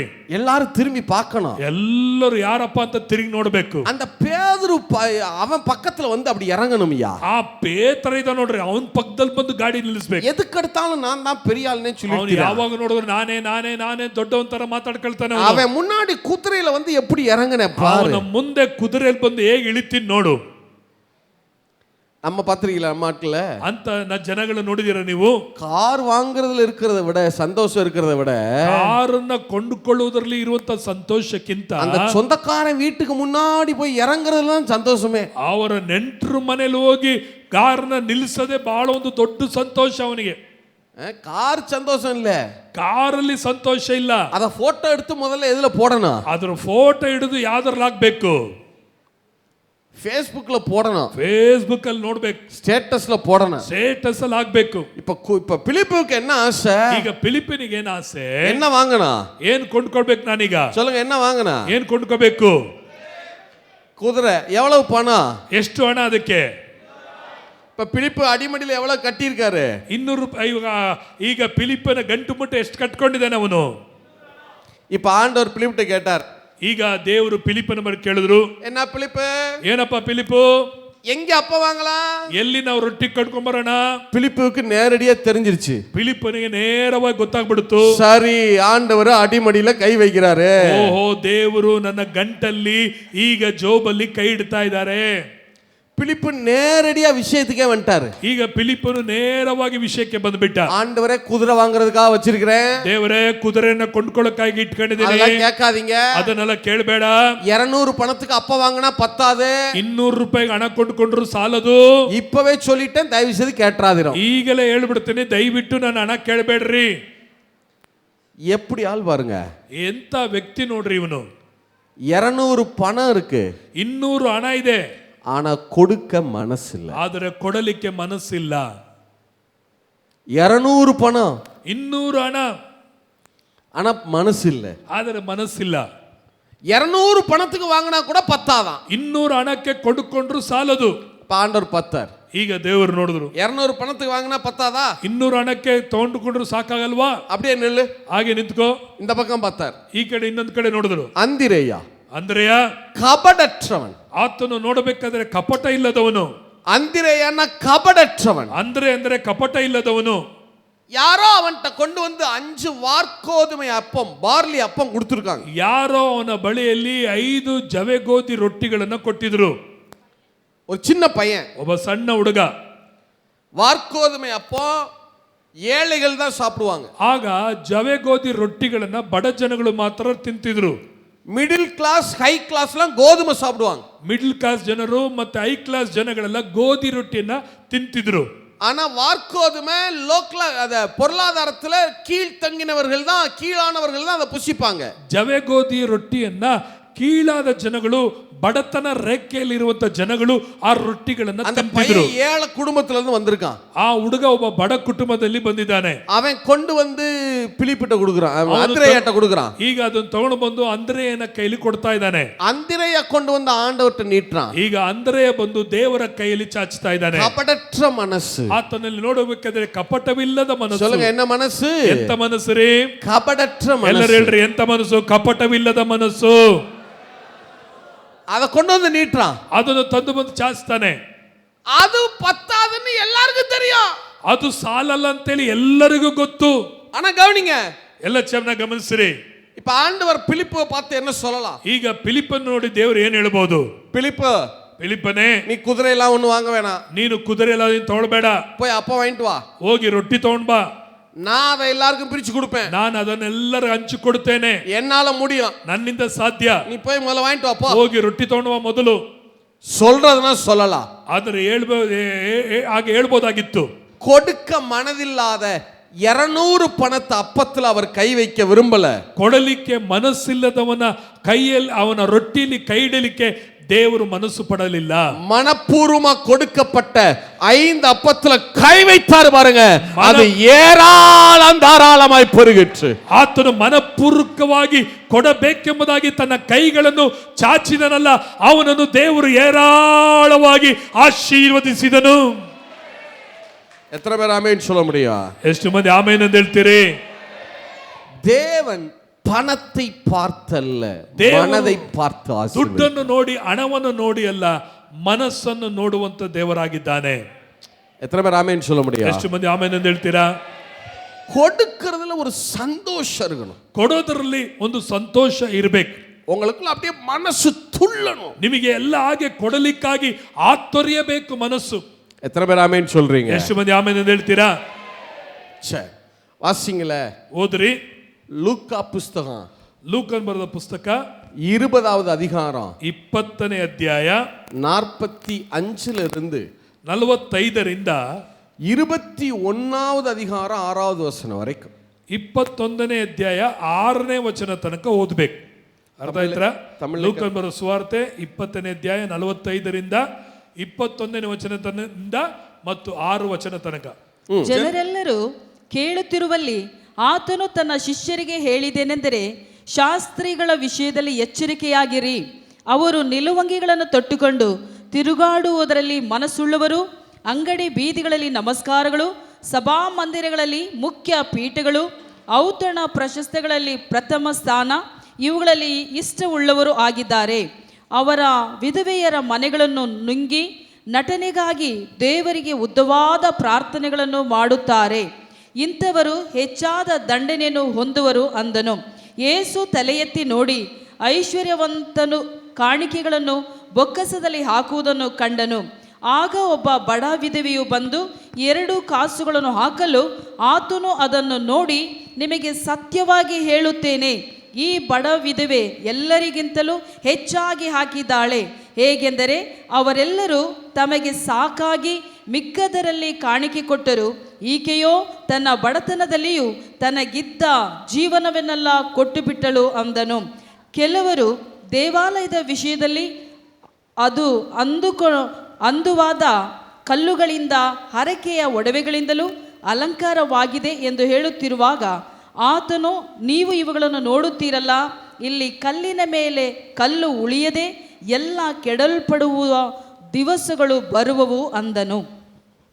பின்பு ஜனங்கள் எல்லாரும் கேட்கையில் அவர் தம்முடைய சீஷரை நோக்கி, நீண்ட அங்கிகளை தரித்து கொண்டு திரியவும், சந்தை வெளிகளில் வந்தனங்களை அடையவும், ஜெப ஆலயங்களில் முதன்மையான ஆசனங்களில் உட்காரவும், விருந்துகளில் முதன்மையான இடங்களில் இருக்கவும் விரும்பி, விதவைகளின் வீடுகளை பட்சித்து பார்வைக்கு நீண்ட ஜெபம் பண்ணுகிற வேத பாரகரை குறித்து எச்சரிக்கையாயிருங்கள், அவர்கள் அதிக ஆக்கினையை அடைவார்கள் என்றார். அவர் கண்ணீரிட்டு பார்த்தபோது ஜனங்கள் ஐஸ்வர்யவான்கள் காணிக்கை பெட்டியிலே தங்கள் காணிக்கைகளை போடுகிறதை கண்டார். ஒரு ஏழை விதவை அதில் 2 காசை போடுகிறதையும் கண்டு, இந்த ஏழை விதவை மற்றெல்லாரை பார்க்கிலும் அதிகமாக போட்டாள் என்று மெய்யாகவே உங்களுக்கு சொல்லுகிறேன். அவர்கள் எல்லாரும் தங்கள் பரிபூர்ணத்திலிருந்து தேவனுக்கென்று காணிக்கை போட்டார்கள். இவளோ தன் வறுமையிலிருந்து தன் ஜீவனத்துக்கு உண்டாயிருந்ததெல்லாம் போட்டுவிட்டாள் என்றார். பின்பு சிறந்த கற்களினாலும் காணிக்கைகளினாலும் தேவாலயம் அலங்கரிக்கப்பட்டிருக்கிறதை குறித்து சிலர் சொன்னபோது அவர், நீங்கள் பார்க்கிற இவைகளில் ஒரு கல் மற்றொரு கல்லின் மேல் இராதபடிக்கு எல்லாம் இடிக்கப்படும் நாட்கள் வரும் என்றார். சரி, இப்ப கவனிங்க, ಎಲ್ಲರೂ ಇಲ್ಲಿ ಗಮನಿಸಿ, என்னைய பாருங்க. ಎಲ್ಲ ಇಲ್ಲಿ ಚೆನ್ನಾಗಿ ನನ್ನ ನೋಡ್ರಿ. நான் எப்படி பார்க்குறேன், எந்த பக்கம் திரும்புறேன், நல்லா என்னை பாருங்க. ಈಗ ನಾನು ಯಾವ ಕಡೆ ತಿರುಗ್ತೀನಿ, ಯಾವ ಕಡೆ ನೋಡ್ತೀನಿ ಎಂಬುದನ್ನಾಗಿ ನೀವು ಚೆನ್ನಾಗಿ ಗಮನಿಸಬೇಕು. ஆண்டவர் தேவாலயத்தில் அமர்ந்து பிரசங்கம் பண்ணிட்டு இருக்கார். ದೇವಾಲಯದಲ್ಲಿ ದೇವರು ಪ್ರಸಂಗವನ್ನ ಮಾಡ್ತಾ ಇದ್ರು. ஜனங்கள்லாம் கேட்டுட்டு இருக்கிறாங்க. ಜನರೆಲ್ಲ ಕಿವಿಗೊಟ್ಟು ಕೇಳ್ತಾ ಇದ್ರು. அவர் நிறைய 20வது அதிகாரம், லூக்கா 20வது அதிகாரத்தில் பார்த்தீங்கன்னா நிறைய சத்தியங்களை சொல்லி கொடுத்துட்டே வர்றார். 20ನೇ ಅಧ್ಯಾಯದ ನೋಡಬೇಕಾದ್ರೆ ಅನೇಕ ಸತ್ಯಗಳನ್ನ ದೇವರು ಹೇಳುತ್ತಿರುವುದನ್ನು ನಾವು ನೋಡ್ತೇವೆ. பேசிட்டே இருந்தவர் ஒரு கடத்துல டக்குன்னு அப்படி பிரசங்கத்தை நிறுத்திட்டு ಆತನು ಬೋಧನೆಯನ್ನು ಮಾಡುತ್ತಿರುವಂತ ವೇಳೆಯಲ್ಲಿ ಟಕ್ಕನೆ ಒಂದು ಕಡೆ ನಿಲ್ಲಿಸಿ ஜனங்கள்லாம் கேட்டுட்டு இருக்காங்க. ಜನರೆಲ್ಲ ಕೇಳ್ತಾ ಇದ್ದಾರೆ. டக்குன்னு அவர் பிரசங்கத்தை நிறுத்துறாரு. ಟಕ್ಕನೆ ಆತನು ತನ್ನ ಪ್ರಸಂಗವನ್ನು ನಿಲ್ಲಿಸುತ್ತಾನೆ. நிறுத்திட்டு சீஷர்கள் பக்கம் அப்படி திரும்புறார். ಹೀಗೆ ತನ್ನ ಶಿಷ್ಯರ ಕಡೆಗೆ ತಿರುಗುತ್ತಾನೆ. இந்த விதவைகளின் வீடுகளை எல்லாம் பட்சிக்கிறாங்கல்ல வேத பாரகர், அவங்கள குறித்து நீங்க எச்சரிக்கையா இருங்க அப்படிங்கிறார். ವಿಧವೆಯ ಮನೆಗಳಲ್ಲಿ ಹೋಗಿ ಅವರು ಊಟಗಳನ್ನು ಮಾಡುತ್ತಾ ನಿಲುವಂಗಿಯನ್ನು ತೊಟ್ಟುಕೊಂಡಿರ್ತಾರಲ್ಲ, ಔತಣಗಳಿರ್ತಾರಲ್ಲ, ಅವರ ವಿಷಯದಲ್ಲಿ ಎಚ್ಚರಿಕೆಯಾಗಿರ್ರಿ. ஏன் விதவைகளை பத்தி திடீர்னு பேசுறாரு? ಯಾಕೆ ವಿಧವೆಗಳ ಬಗ್ಗೆ ದೇವರು ದಿಢೀರಂತ ಮಾತಾಡ್ತಿದ್ದಾರೆ? பேசிட்டு ಮಾತಾಡಿಬಿಟ್ಟು திரும்பಿ ಮತ್ತೆ கண்ணேறிட்டு பார்த்தாரா? ಆತನು ಕಣ್ಣೆತ್ತಿ ನೋಡಿದನಂತೆ. ஒரு ஏழை விதவை கொண்டு வந்து 2 காசை போட்டார். ಒಬ್ಬ ಬಡವ ವಿಧವೆ ತನ್ನಲ್ಲಿರುವಂತ 2 ನಾಣ್ಯಗಳನ್ನ ತಂದು ಹಾಕಿದಳಂತೆ. ಅಲ್ಲ ಗವನಿங்க, ಚೆನ್ನಾಗಿ ಗಮನಿಸ್ರಿ, ಸಂಭವத்தினுடைய கோர்வை கவனிங்க. ಈಗ ಈ ಸಂಭವದ ಸಾರಾಂಶವನ್ನ ಕೇಳ್ರಿ. பேசிட்டே இருக்கிறாரு, ಈಗ ಮಾತಾಡ್ತಾ ಇದ್ದಾರೆ, ವಾಕ್ಯ ಕೊಡ್ತಾ ಇದ್ದಾರೆ. பிரசங்கத்தை நிறுத்துறார் இயேசு. ತಕ್ಕಂತ ಪ್ರಸಂಗವನ್ನು ನಿಲ್ಲಿಸ್ತಾರೆ ಯೇಸು. திரும்பி சீஷர்களை பார்த்து விதவைகளின் வீடுகளை பட்சிக்கிறவங்களை குறித்து எச்சரிக்கையா இருங்கிறாரு. ಶಿಷ್ಯರನ್ನ ನೋಡಿ ವಿಧವೆಗಳ ಮನೆಯಲ್ಲಿ ಊಟವನ್ನ ಮಾಡುವವರು ಅವರ ಹತ್ರ ಕಿತ್ಕೊಳ್ಳೋರ ಬಗ್ಗೆ ನೀವು ಎಚ್ಚರವಾಗಿರಿ ಅಂತ ಹೇಳ್ತಾನೆ. சொல்லிட்டு அப்படி திரும்பி பார்க்கறாரா, கண்ணேறிட்டு பார்த்தாரா. ಆತನು ತಿರುಗಿ ಇನ್ನೊಂದು ಕಡೆ ಕಣ್ಣೆತ್ತಿ ನೋಡಿದನಂತೆ. இயேசு கண்ணேறிட்டு பார்த்த ஒரே ஒரு இடம் இங்கதான். ಯೇಸು ಕಣ್ಣೆತ್ತಿ ನೋಡಿದಂತ ಒಂದು ಸ್ಥಳ ಅಂದ್ರೆ ಇದೊಂದೇ ಜಾಗ. அவர் கண்ணேறிட்டு பார்க்கறாரு. ಅವರು ಕಣ್ಣೆತ್ತಿ ನೋಡುತ್ತಾನೆ. ஏழை விதவை கொண்டு வந்து 2 காசை போட்டார். ಒಬ್ಬ ಬಡ ವಿಧವೆ 2 ನಾಣ್ಯಗಳನ್ನು ತಂದು ಅಲ್ಲಿ ಹಾಕ್ತಾ ಇದ್ದಾಳೆ. இப்ப விதவைகளின் வீடு பட்சிக்கிறவங்களை எச்சரிக்கையா இருங்கன்னார் இல்லையா, அந்த விதவையை குறித்து தான், அந்த காணிக்க போட்டா இல்லையா, அந்த விதவையை குறித்து தான் அவர் இங்க பேசியிருக்கிறார். ವಿಧವೆಗಳ ಮನೆಯಲ್ಲಿ ಅವರಲ್ಲಿ ಔತಣ ಮಾಡುತ್ತಾ ಊಟ ಮಾಡುತ್ತಿದ್ದಾರಲ್ಲ, ಅವರ ಬಗ್ಗೆ ಮಾತಾಡೋದಲ್ಲ, ಆ ವಿಧವೆಯ ಸ್ತ್ರೀ ಇವಳೇ ಆಗಿದ್ದಳು. நல்லா கவனிங்க, ಚೆನ್ನಾಗಿ ಗಮನಿಸ್ರಿ. அந்த காலங்களில் தேவாலயத்துக்குன்னு ஒரு வரி வச்சிருப்பாங்க. ಆ ಕಾಲಗಳಲ್ಲಿ ದೇವಾಲಯದಲ್ಲಿ ಒಂದು ಸುಂಕವನ್ನ ಇಡಿರುತ್ತಿದ್ರು. அதை கொடுக்கலைன்னா அவங்க வீட்டை எடுத்துக்குருவாங்க. ಅವರು ಕೊಡದಿದ್ದರೆ ಅದನ್ನ ಅವರ ಮನೆಯನ್ನ ಕಿತ್ಕೊಳ್ತಿದ್ರು. இப்ப இந்த விதவையினுடைய வீட்டை அந்த வேத பாரகர்லாம் எடுத்துட்டாங்க. ಈ ವಿಧವೆಯ ಮನೆಯಲ್ಲಿ ಇದ್ದುದೆಲ್ಲವನ್ನ ಈ ಶಾಸ್ತ್ರಿಗಳು ಹೋಗಿ ಕಿತ್ಕೊಬಿಟ್ರು. அவளுக்கு வீடே இல்லை.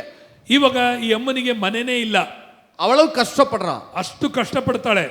இப்ப அந்த ஏழை விதவை, ಆ ಬಡವೆ ವಿಧವೆ தேவனுக்கு 2 காசு காணிக்க கொடுக்கணும்னு நினைக்கிறான். ಈಗ ದೇವರಿಗೆ 2 ಕಾಸು ನಾಣ್ಯಗಳನ್ನು ಕೊಡಬೇಕೆಂಬುದಾಗಿ ಬಯಸುತ್ತಾಳೆ. அவள்கிட்ட இருந்ததே அதான். ಅವಳ ಇದ್ದಿದ್ದು ಆ 2 ಕಾಸು ಮಾತ್ರವೇ. 2 காசுனா ரோம கணக்குல அதுதான் குறைஞ்சது. 2 ಕಾಸು ಅಂದ್ರೆ ರೋಮರ ಲೆಕ್ಕಾಚಾರ ಪ್ರಕಾರವಾಗಿ ಅತಿ ಕಡಿಮೆಯಾದದ್ದು. இப்ப நம்ம ரூபாயில 1 ரூபா சொல்றோம்ல, ಈಗ ನಮ್ಮ ಊರಿಗೆ ಅತಿ ಕಡಿಮೆ ಆದದ್ದು 1 ರೂಪಾಯಿ ಅಂತ ಹೇಳ್ತೀವಲ್ಲ, 1 ரூபாய்க்கு குறைச்சு இப்ப கிடையாது. 1 ರೂಪಾಯಿಗಿಂತ ಕಡಿಮೆ ಇವಾಗ 50 ಪೈಸಾ 20 ಪೈಸಾ ಇಲ್ಲ, ಈಗ இல்ல 1 ரூபா தான் இப்ப. 1 ರೂಪಾಯಿ ಆರಂಭ. அத போல ரோம கணக்குல 2 காசு தான் குறைஞ்சது. ಆಗ ರೋಮರ ಕಾಲದಲ್ಲಿ 2 ಕಾಸುಗಳು ಬಹಳ ಕಡಿಮೆಯಾದ ಪಕ್ಷ. யோசிச்சு பாருங்க, ಯೋಚಿಸಿ ನೋಡ್ರಿ, 2 காசு தான் இருக்கு. 2 ಕಾಸು ಇವಳ ಹತ್ರ ಇದೆ. அதை எடுத்துக்கொண்டு ಅದನ್ನು ತೆಗೆದುಕೊಂಡು அந்த ஏழை விதவை ಆ ಬಡ ವಿಧವೆ தேவாலயத்துக்கு வருகிறார். ದೇವಾಲಯಕ್ಕೆ ಬರುತ್ತಾಳೆ. வானத்தையும் பூமியையும் படைத்த இயேசு அங்க அமர்ந்து பிரசங்கித்துக் கொண்டிருக்கிறார். ಆಕಾಶ ಭೂಮಿಯನ್ನು ಸೃಷ್ಟಿ ಮಾಡಿದ ಕರ್ತನು ಅಲ್ಲಿ ನಿಂತು ಪ್ರಸಂಗ ಮಾಡುತ್ತಾ ಇದ್ದಾನೆ. அந்த ஏழை விதவை 2 காசு எடுத்துக்கிட்டு, ಆ ಬಡವ ವಿಧವೆ ಆ 2 ಕಾಸನ್ನು ತೆಗೆದು என் தேவனுக்கு நான் கொடுக்கணும், ನನ್ನ ದೇವರಿಗೆ ನಾನು ಕೊಡಬೇಕು அந்த உணர்வோட வர்றா. ಎಂಬ ಗ್ರಹಿಕೆಯಿಂದ ಬರುತ್ತಾಳೆ. ಬಂದು ஆலயத்தின் படி அப்படி மிதிச்சா பாருங்க. ಆಲಯದ ಬಾಗಿಲಲ್ಲಿ ಕಾಲು ಇಟ್ಟರು ನೋಡ್ರಿ. இயேசுக்கு தெரிஞ்சிருச்சு, ಯೇಸುಗೆ ಗೊತ್ತಾಯ್ತು, என் புள்ள எனக்கு 2 காசு கொண்டு வருகிறது, ನನ್ನ ಮಗಳು 2 ಕಾಸನ್ನು ಕೊಂಡು ಬರುತ್ತಿದ್ದಾಳೆ, என் புள்ள 2 காசு கொண்டு வருகிறார், ನನ್ನ ಮಗಳು 2 ಕಾಸನ್ನು ಕೊಂಡು ಬರುತ್ತಿದ್ದಾಳೆ, எனக்காக கொண்டு வருகிறார், ನನಗಾಗಿ ತರುತ್ತಿದ್ದಾಳೆ, அவ்வளவு குறைவுல கொண்டு வருகிறார். ಅವಳ ಕೊರತೆಯಿಂದ ತರುತ್ತಿದ್ದಾಳೆ. இயேசுவுக்கு தெரியுது. ಯೇಸುಗೆ ಗೊತ್ತಾಯಿತು. டக்குன்னு பிரசங்கத்தை நிறுத்திட்டார். ಅವಳು ಟಕ್ಕಂತೆ ಪ್ರಸಂಗ ಮಾಡೋದನ್ನು ನಿಲ್ಲಿಸಿಬಿಟ್ಟ. நான் சொல்றேன் பிரதர், ನಾನು ಹೇಳ ಬಯಸ್ತೇನೆ, நீங்க வீட்ல காணிக்கை எடுப்பீங்க பாருங்க, ನೀವು ಮನೆಯಲ್ಲಿ ಕಾಣಿಕೆ ತೆಗಿತೀರಿ ನೋಡ್ರಿ. ஞாயிற்றுக்கிழமை காணிக்கை கொடுக்கணும், ಭಾನುವಾರ ಕಾಣಿಕೆ ಕೊಡಬೇಕು, ஊழியத்துக்கு கொடுக்கணும், ಸೇವೆಗೆ ಕೊಡಬೇಕು. உங்க பாக்கெட்ல எடுத்து வைப்பீங்க பாருங்க, ನಿಮ್ಮ ಜೋಬಲ್ಲಿ ಇಡ್ತೀರಾ ನೋಡ್ರಿ. திங்கக்கிழமை செலவுக்கு பணம் இருக்காது, ಸೋಮವಾರಕ್ಕೆ ಖರ್ಚಿಗೆ ಹಣ ಇರಲ್ಲ, வட்டி கட்டணும், ಬಡ್ಡಿ ಕಟ್ಟಬೇಕು, எவ்வளவோ தேவை, ಎಷ್ಟೋ ಅಗತ್ಯಗಳಿದೆ. ஆனாலும் காணிக்கை எடுக்கிறீங்க பாருங்க, ಆದರೂ ಕಾಣಿಕೆ ತೆಗಿತೀರಿ ನೋಡ್ರಿ. இங்க யாருக்கு தெரியாது, ಅದು ಯಾರಿಗೂ ಗೊತ್ತಿಲ್ಲ, ஆனா அப்பா பார்க்கிறாரே, ಆದರೆ ಅಪ್ಪ ನೋಡುತ್ತಾನೆ. ಆಮೆನ್. அதை எடுத்துட்டு ಅದನ್ನು ತೆಗೆದು ಬಿಟ್ಟು அப்படி காலயத்தின் படிய மிதிச்சா பாருங்க, ಅಲ್ಲಿ ಬಾಗಿಲಲ್ಲಿ ಕಾಲಿಟ್ರು ನೋಡಿ, இயேசு டக்குனு பிரசங்கத்தை ಯೇಸು ಟಕ್ಕನೆ ಪ್ರಸಂಗವನ್ನು நிறுத்திட்டு ನಿಲ್ಲಿಸಿಬಿಟ್ಟು அப்படி சீஷர்கள் பக்கம் திரும்பி, ಹಾಗೆ ಶಿಷ್ಯರ ಕಡೆಗೆ ತಿರುಗಿ, இந்த அவருக்கு தெரியுது இந்த விதவையுடைய வாழ்க்கை என்னன்னு அவருக்கு தெரியுது, ಆತನಿಗೆ ಗೊತ್ತಿತ್ತು ಈ ಬಡ ವಿಧವೆಯ ಜೀವನ ಹೇಗಿದೆ ಎಂಬುದಾಗಿ. இவளுடைய வீட்டை வேத பாரகர் எடுத்துட்டாங்க, ಇವಳ ಮನೆಯನ್ನು ದೇವರ ಆಲಯದವರು ಕಸಕೊಂಡ್ರು. அவருக்கு தெரியுது, ಅವ್ರಿಗೆ ಗೊತ್ತಾಯಿತು. சீஷர்களை பார்த்து சொல்றார், ಶಿಷ್ಯರು ನೋಡಿ ಹೇಳ್ತಾರೆ, விதவைகளின் வீடுகளை பச்சிக்கிறவர்களை குறித்து எச்சரிக்கையாயிருங்கள், ವಿಧವೆಗಳ ಮನೆಗಳಲ್ಲಿ ಕಿತ್ತುಕೊಳ್ಳುವವರ ವಿಷಯದಲ್ಲಿ ನೀವು ಎಚ್ಚರಿಕೆಯಾಗಿರ್ರಿ. யார பத்தி பேசுறாரு தெரியுமா? ಯಾರ ಬಳಿ ಮಾತಾಡ್ತಾರೆ ಗೊತ್ತಾ? இந்த ஏழை விதவைய பத்தி பேசிட்டு இருக்கிறாரு. ಈ ಬಡ ವಿಧವೆ ಬಗ್ಗೆ ದೇವರು ಮಾತಾಡುತ್ತಿದ್ದಾರೆ. எத்தனை பேர் ஆமென் சொல்ல முடியும்? ಎಷ್ಟು ಮಂದಿ ಆಮೇನ್ ಎಂದು ಹೇಳ್ತೀರಾ? நான் கேட்கிறேன், ನಾನು ಕೇಳುತ್ತೇನೆ, இயேசு இந்த ஏழை விதவைய பத்தி தான் பேசுறாருன்றது அவளுக்கு தெரியுமா? ಈ ಯೇಸು ಈ ಬಡ ವಿಧವೆ ಬಗ್ಗೆ ಅಲ್ಲಿ ಆಲಯದಲ್ಲಿ ಮಾತಾಡುತ್ತಿದ್ದಾರೆ ಎಂಬುದಾಗಿ ಅವಳಿಗೆ ಗೊತ್ತಿತ್ತಾ? ಹೇಳ್ರಿ, ಗೊತ್ತಿತ್ತಾ? இல்ல தானே? ಇಲ್ಲ ತಾನೆ? அந்த விதவைக்கு தெரியாது, ಆ ವಿಧವೆಗೆ ಗೊತ್ತಿಲ್ಲ, அந்த விதவைக்கு தெரியாது ಆ ವಿಧವೆಗೆ ಗೊತ್ತಿಲ್ಲ கர்த்தர் தன்னை குறித்து பேசிட்டு இருக்காருன்னு. ಕರ್ತನು ತನ್ನ ಬಗ್ಗೆ ಮಾತಾಡುತ್ತಿದ್ದಾರೆ ಎಂಬುದಾಗಿ நான் சொல்றேன், ನಾನು ಹೇಳುತ್ತೇನೆ, நீங்க மனப்பூர்வமாய் கொடுக்கிற போது, ನೀವು ಮನಪೂರ್ವಕವಾಗಿ ಕೊಡುವಾಗ கர்த்தருடைய வாய் உங்களை குறித்து பேசும், ಕರ್ತನ ಬಾಯಿ ನಿಮ್ಮನ್ನು ಕುರಿತು ಮಾತನಾಡುತ್ತದೆ, பரலோகம் உங்களை குறித்து பேசும், ಪರಲೋಕ ನಿಮ್ಮನ್ನು ಕುರಿತು ಮಾತನಾಡುತ್ತದೆ, தேவன் உங்களை குறித்து பேசுவாரு, ದೇವರು ನಿಮ್ಮನ್ನು ಕುರಿತು ಮಾತಾಡುತ್ತಾನೆ. எத்தனை பேர் ஆமென் சொல்ல முடியும்? ಎಷ್ಟು ಮಂದಿ ಆಮೇನ್ ಎಂದು ಹೇಳ್ತೀರಾ? இப்ப கவனிங்க, ಈಗ ಗಮನಿಸ್ರಿ, பேசிட்டு ಮಾತಾಡಿಬಿಟ್ಟು அப்படி கண்ணேறிட்டு பார்த்தாராம், ಆಗ ಕಣ್ಣೆತ್ತಿ ನೋಡಿದನಂತೆ. கண்ணேறிட்டு பார்த்தாராம். ಕಣ್ಣೆತ್ತಿ ನೋಡಿದನಂತೆ. இயேசு பார்க்காமலே அவருக்கு எல்லாமே தெரியும் ಯೇಸು ಕಣ್ಣೆತ್ತಿ ನೋಡದನೆ ಎಲ್ಲ ತನಗೆ ಗೊತ್ತು. இல்ல? கண்ணேறிட்டு பார்க்கறது எப்படி தெரியுமா? ಯೇಸು ಕಣ್ಣೆತ್ತಿ ನೋಡೋದ್ರ ಅರ್ಥ ಹೇಗೆ ಗೊತ್ತಾ? சிஎம் வராருன்னு வச்சுக்கிறோம், ಸಿಎಂ ಬರ್ತಾರೆ ಅಂತ ಇಟ್ಕೊಳ್ರಿ, இல்ல பிரைம் மினிஸ்டர் வராருன்னு வைங்க, ಇಲ್ಲ ಪ್ರಧಾನಿ ಬರ್ತಾರೆ, எல்லாம் கூட்டமா நிப்பாங்க, ಎಲ್ಲರೂ ಗುಂಪಾಗಿ ನಿಂತ್ಕೊಂಡಿರ್ತಾರೆ. எப்படி நிப்பாங்க தெரியுமா? ಹೇಗೆ ನಿಂತ್ಕೊಂಡಿರ್ತಾರೆ ಗೊತ್ತಾ? வண்டி அப்படி சைரன் கேட்க கேட்க எப்படி நிப்பாங்க தெரியுமா? ಆ ಗಾಡಿಯ ಶಬ್ದ ಕೇಳ್ತಾ ಕೇಳ್ತಾ ಹೇಗೆ ನಿಂತ್ಕೊಳ್ತಾರೆ ಗೊತ್ತಾ? அந்த குதிங்கா அப்படி விரல் மேல நிப்பாங்க பாருங்க, ಹಾಗೆ ತುದಿ ಗಾಲಲ್ಲಿ ನಿಂತ್ಕೊಳ್ತಾರೆ ನೋಡ್ರಿ, எட்டி பாப்பாங்க பாருங்க, ಹಾಗೆ ಎತ್ತಿ ನೋಡ್ತಾ ನೋಡ್ರಿ. ஏன்? ಯಾಕೆ? பார்க்கிறது மிஸ் ஆயிடக்கூடாது, ನೋಡೋದು ತಪ್ಪಿಸ್ಕೊಳ್ಬಾರ್ದು. அந்த பிரைம் மினிஸ்டர் பார்க்கிறது மிஸ் ஆயிடக்கூடாது, ಆ ಪ್ರಧಾನಿ ಮಂತ್ರಿ ನೋಡೋದು ತಪ್ಪಿಸ್ಕೊಳ್ಬಾರ್ದು. எட்டி பாக்குறாங்க பாருங்க, ಹಾಗೆ ಹಾಗೆ ನಿಟ್ಟಿಸ್ಕೊಂಡು ನೋಡ್ತಾ ನೋಡ್ರಿ. இப்ப இந்த ஏழை விதவை ಈಗ ಈ ಬಡ 2 ವಿಧವೆ காசு போடுறப்ப 2 ಕಾಸು ಹಾಕುವಾಗ அத பார்க்கிறது மிஸ் ஆயிடக்கூடாது, ಅದು ನೋಡೋದು ತಪ್ಪಿಸ್ಕೊಳ್ಬಾರ್ದು. இயேசு அப்படி எட்டி பார்த்தாரா, ಯೇಸು ಹಾಗೆ ಎತ್ತಿ ನೋಡಿದನಂತೆ, கண்ணேறிட்டு பார்த்தாரா, ಹಾಗೆ ಕಣ್ಣೆತ್ತಿ ನೋಡಿದನಂತೆ. என் புள்ள கொடுக்கிறத நான் பார்க்கணும், ನನ್ನ ಮಗಳು ಕೊಡುವುದನ್ನು ನಾನು ನೋಡಬೇಕು, நான் பார்க்கணும், ನಾನು ನೋಡಬೇಕು, நான் பார்க்கணும். ನಾನು ನೋಡಬೇಕು. எத்தனை பேர் ஆமென் சொல்ல முடியும்? ಎಷ್ಟು ಮಂದಿ ಆಮೇನ್ ಎಂದು ಹೇಳ್ತೀರಾ? நீங்க மனப்பூர்வமாய் கொடுத்திருக்கிறதை கர்த்தர் பார்த்திருக்கிறார், ನೀವು ಮನಪೂರ್ವಕವಾಗಿ ಕೊಡುವುದನ್ನು ಕರ್ತನು ನೋಡಿದ್ದಾನೆ. நீங்க கொடுக்கிறதை கர்த்தருடைய கண்கள் பார்க்கிறதே, ನೀವು ಕೊಡುವುದನ್ನು ಕರ್ತನ ಕಣ್ಣುಗಳು ನೋಡುತ್ತದೆ. எத்தனை பேர் ஆமென் சொல்ல முடியும்? ಎಷ್ಟು ಮಂದಿ ಆಮೇನ್ ಎಂದು ಹೇಳ್ತೀರಾ? என்ன ஒரு ஆச்சரியம் பாருங்க, ಏನು ಒಂದು ಆಶ್ಚರ್ಯ ನೋಡ್ರಿ. சரி இப்ப கவனிங்க, ಈಗ ಗಮನಿಸ್ರಿ, இவ போட்டத இயேசு பார்த்தாருங்கிறது இவளுக்கு தெரியுமா? ಇವಳು ಹಾಕಿದ್ದನ್ನ ಯೇಸು ನೋಡುತ್ತಿದ್ದಾರೆ ಎಂಬುದಾಗಿ ಈ ಅಮ್ಮನಿಗೆ ಗೊತ್ತಿತ್ತಾ? சொல்லுங்க, ಹೇಳ್ರಿ, ಗೊತ್ತಿತ್ತಾ? ಇಲ್ಲ ಅಂತ ಹೇಳ್ರಿ. நான் சொல்றேன், ನಾನು ಹೇಳ್ತೇನೆ, நீங்க கொடுத்தவைகள் எங்களுக்கு தெரியாம இருக்கலாம், ನೀವು ಕೊಡುವಂತದ್ದು ನಮಗೆ ಗೊತ್ತಿಲ್ಲದೇನಿರಬಹುದು. ஆனா இயேசு பார்த்திருக்கிறார். ಯೇಸು ಆದರೆ ನೋಡಿದ್ದಾನೆ. இயேசு பார்த்திருக்கிறார். ಯೇಸು ನೋಡಿದ್ದಾನೆ. அவர் பலன் செய்யாம விட மாட்டாரே. ಆತನು ಪ್ರತಿಫಲ ಕೊಡದೆ ಇರುವುದಿಲ್ಲ. ஹல்லேலூயா. ಆಮೆನ್, ஆமென். ಆಮೆನ್. சரி, இப்ப கவனிங்க, ಈಗ ಗಮನಿಸಿರಿ, என்ன நடந்துச்சு? ಈಗ ಏನ್ ನಡೀತು? பிரசங்கம் பண்ணிட்டே இருந்தாரு. ಪ್ರಸಂಗ ಮಾಡ್ತಾ ಇದ್ರು, பிரசங்கத்தை ஸ்டாப் பண்ணாரு. ಪ್ರಸಂಗವನ್ನು ನಿಲ್ಲಿಸಿದ್ರು. அடுத்து திரும்பி சீஷர்கள்ட்ட விதவைகளின் வீடுகளை பச்சிக்கிறவங்களை குறித்து எச்சரிக்கையா இருங்கன்னாரு. ಹಾಗೆ ಶಿಷ್ಯರ ಬಳಿಯಲ್ಲಿ ವಿಧವೆಗಳ ಮನೆಯಲ್ಲಿ ಅಲ್ಲಿ ನುಗ್ಗಿ ನಟನೆಗಾಗಿ ಕಿತ್ತು ತಿನ್ನುವರ ಬಗ್ಗೆ ವಿಶೇಷವಾಗಿ ಎಚ್ಚರವಾಗಿರಿ ಅಂತ ಹೇಳಿದ್ರು. திரும்பி அந்த ஏழை விதவை கொடுத்து அப்படி காணிக்க அப்படி எட்டி பார்த்தார். ಈಗ ಈ ಬಡ ವಿಧವೆ ಕೊಡುವಂತ ಕಾಣಿಕೆಯನ್ನ ಆತನು ಕಣ್ಣೆತ್ತಿ ನೋಡಿದ. பார்த்துட்டாரா? ನೋಡ್ಬಿಟ್ರಾ? சொல்லுங்க. ನೋಡಿದ್ರ ನೋಡಿಲ್ವಾ ಹೇಳ್ರಿ? இப்ப பிரசங்கம் பாதியில நிக்குதுல, ಈಗ ಪ್ರಸಂಗ ಅರ್ಧದಲ್ಲಿ ನಿಲ್ತಾ ಇದೆಯಲ್ಲ, கண்டினியூ பண்ணணுமா வேணாமா? ಈಗ ಅಲ್ಲಿ ನೋಡಬೇಕಾ ಇಲ್ವಾ? சொல்லுங்க. ಹೇಳ್ರಿ, கண்டினியூ பண்ணணும்ல பிரசங்கத்தை. ಪ್ರಸಂಗವನ್ನ ಮುಂದುವರಿಸಬೇಕಾ ಮುಂದುವರಿಸಬಾರ್ದಾ? ஆனா அவர் பண்ணல. ಆದರೆ ಪ್ರಸಂಗ ಮುಂದೆ ಮಾಡಲಿಲ್ಲ, டக்குன்னு எந்திரிச்சார். ನಿಲ್ಲಿಸ್ಬಿಟ್ರು. ಹಾಗೆ ಟಕ್ ಅಂತೇಳಿ அங்கிட்டு கிட்டு நடக்க ஆரம்பிச்சார். ಅಲ್ಲಿಂದ ಇಲ್ಲಿಂದ ಆಚೆ ಈಚೆಗೆ ನಡಿಲಿಕ್ಕೆ ಪ್ರಾರಂಭಿಸಿದ್ರು. ஒரு மாதிரி சைலண்ட் ஆயிட்டார். ಈಗ ಯೇಸು ನಿಶ್ಶಬ್ದನಾಗಿ ಬಿಟ್ಟ. ஒரு மாதிரி மூடியா மாறிட்டார். ಈಗ ಯೇಸು ಒಂದು ರೀತಿಯಾಗಿ ಮೌನಕ್ಕೆ ಇಳಿದು ಬಿಟ್ಟ. நம்ம பார்த்திருக்கீங்களா? ನಾವು ನೋಡಿದೀವಾ?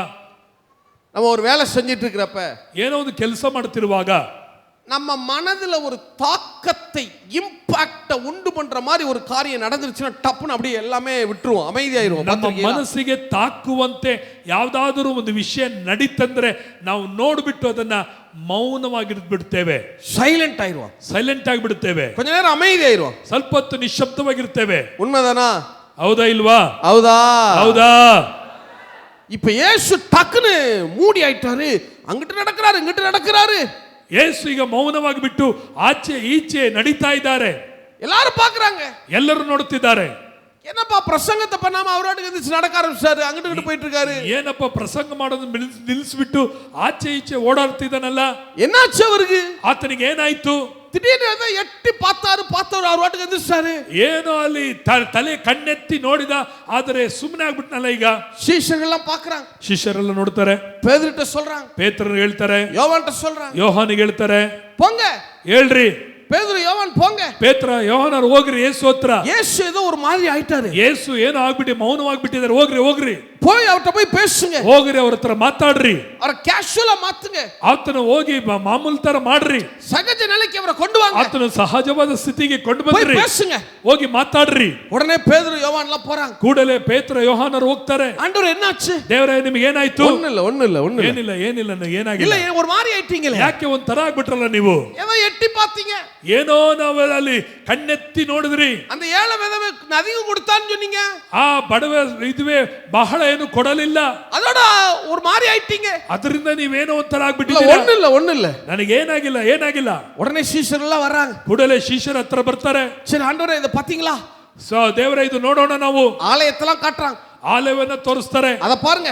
ಅದು ನೋಡ್ರಿ.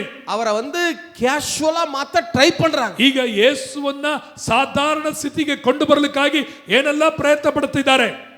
அதெல்லாம் பாத்தீங்களா? ಅಲ್ಲೆಲ್ಲ ನೋಡಿದ್ರ? அந்த கல்லை பாருங்க, ಆ ಕಲ್ಲು ನೋಡ್ರಿ.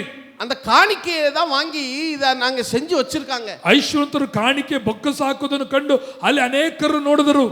காணிக்கைன்னு தான் சொன்னாங்க பாருங்க. ಕಾಣಿಕೆ ಅಂತ ಹೇಳಿದ ತಕ್ಷಣ ನೋಡ್ರಿ, அடிச்சாரு பாருங்க, ஒரு அடி. ಒಂದು ಏಟು ಕೊಟ್ರು ನೋಡಿ, ಏಟು. என் பிள்ளைட்ட நீ காணிக்க வாங்கி ನನ್ನ தப்பா ஒண்ணு காரியம் நீ செய்ய வேண்டாம்.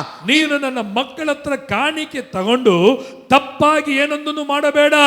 ஒரு கல்லின் மேல் இராமல் இடிக்கப்பட்டு போகும். ಒಂದು ಕಲ್ಲು ಒಂದು ಕಲ್ಲಿನ ಮೇಲೆ ಇಲ್ಲದಂತೆ ಕೆಡವಲ್ಪಡುತ್ತದೆ. நல்லா கவனிங்க, ಚೆನ್ನಾಗಿ ಗಮನಿಸ್ರಿ. இது நெகட்டிவான காரியம், எதிர்மறையான காரியம் தான். ಇದು ವಿರೋಧವಾದಂತ ಕಾರ್ಯವೇ ಆಗಿದೆ. இதுக்குள்ள இருக்கிற கருத்தை பாருங்க, ಇದರ ಒಳಗಡೆ ಇರುವಂತ ಅರ್ಥವನ್ನ ನೋಡ್ರಿ. ஆலயத்தை இடிக்கிறது தேவனுடைய நோக்கம் இல்ல. ಆ ದೇವಾಲಯವನ್ನ ಕೆಡುವುದು ದೇವರ ಉದ್ದೇಶವಿಲ್ಲ. ஆலயத்தை அந்த ஒரு ஆலயம் தான் இடிக்கப்பட்டது. அது ஆலயத்தை இடிக்கணுங்கிறது இயேசுடைய நோக்கம் இல்ல. ಆಲಯ ಕೆಡವಲ್ಪಡುವುದು ಯೇಸುವಿನ ಉದ್ದೇಶವಾಗಿ ಇರಲಿಲ್ಲ. இதுக்குள்ள இருக்கிற நேர்மறை அந்த சத்தியத்தை பாருங்க. ಇದರ ಒಳಗಡೆ ಇರುವ ಸತ್ಯಾಂಶವನ್ನ ಗಮನಿಸಿರಿ. ஒரு ஏழை விதவை கொடுத்த 2 காசு, ಆ ಬಡವ ಇದುವೆ ಕೊಟ್ಟಂತ 2 ಕಾಸುಗಳು இயேசு தம்முடைய ஆலயத்தை கூட இடிக்கிறதுக்கு ஒப்பு கொடுக்கிறார் பாருங்க. ತನ್ನ ಆಲಯವನ್ನ ಕೆಡುವುದಕ್ಕಾಗಿನೂ ದೇವರು ಒಪ್ಪಿಸಿಕೊಡ್ತಾನೆ ನೋಡ್ರಿ. ஒரு 2 காசுக்காக, ಆ 2 ಕಾಸುಗಾಗಿ, ஒரு 2 காசை பார்த்து ಆ 2 ಕಾಸನ್ನು ನೋಡಿ தன் ஆலயத்தையே இடிக்க ஒப்பு கொடுத்தார். ತನ್ನ ಆಲಯವನ್ನ ಕೆಡುವುದಕ್ಕಾಗಿನೇ ಒಪ್ಪಿಸಿಕೊಟ್ಟನು. என்ன அர்த்தம் தெரியுமா? ಏನರ್ಥ ಗೊತ್ತಾ? நீங்க மனப்பூர்வமாய் கொடுக்கிற போது, ನೀವು ಮನಪೂರ್ವಕವಾಗಿ ಕೊಡುವಾಗ உங்களுக்காக எந்த எல்லைக்கு போய் கிரியை செய்ய தயங்க மாட்டாரே. ನಿಮಗಾಗಿ ಯಾವ ಸ್ಥಿತಿಯಲ್ಲಿ ಹೋಗಿ ಕೆಲಸವನ್ನು ಮಾಡಲಿಕ್ಕೆ ಆತನು ಹಿಂದೆ ಮುಂದೆ ನೋಡಲ್ಲ. உங்களுக்காக எந்த காரியத்தை செய்ய ரெடியா இருப்பாரு. ನಿಮಗಾಗಿ ದೇವರು ಎಂತ ಕಾರ್ಯವನ್ನು ಮಾಡಲಿಕ್ಕೆ ಆತನು ಶಕ್ತನಾಗಿದ್ದಾನೆ. எத்தனை பேர் ஆமென் சொல்ல முடியும்? ಎಷ್ಟು ಮಂದಿ ಆಮೇನ್ ಎಂದು ಹೇಳ್ತೀರಾ? நான் சொல்றது எத்தனை பேருக்கு விளங்கி இருக்கு? ನಾನು ಹೇಳೋದು ಎಷ್ಟು ಮಂದಿಗೆ ಅರ್ಥ ಆಗ್ತಾ ಇದೆ?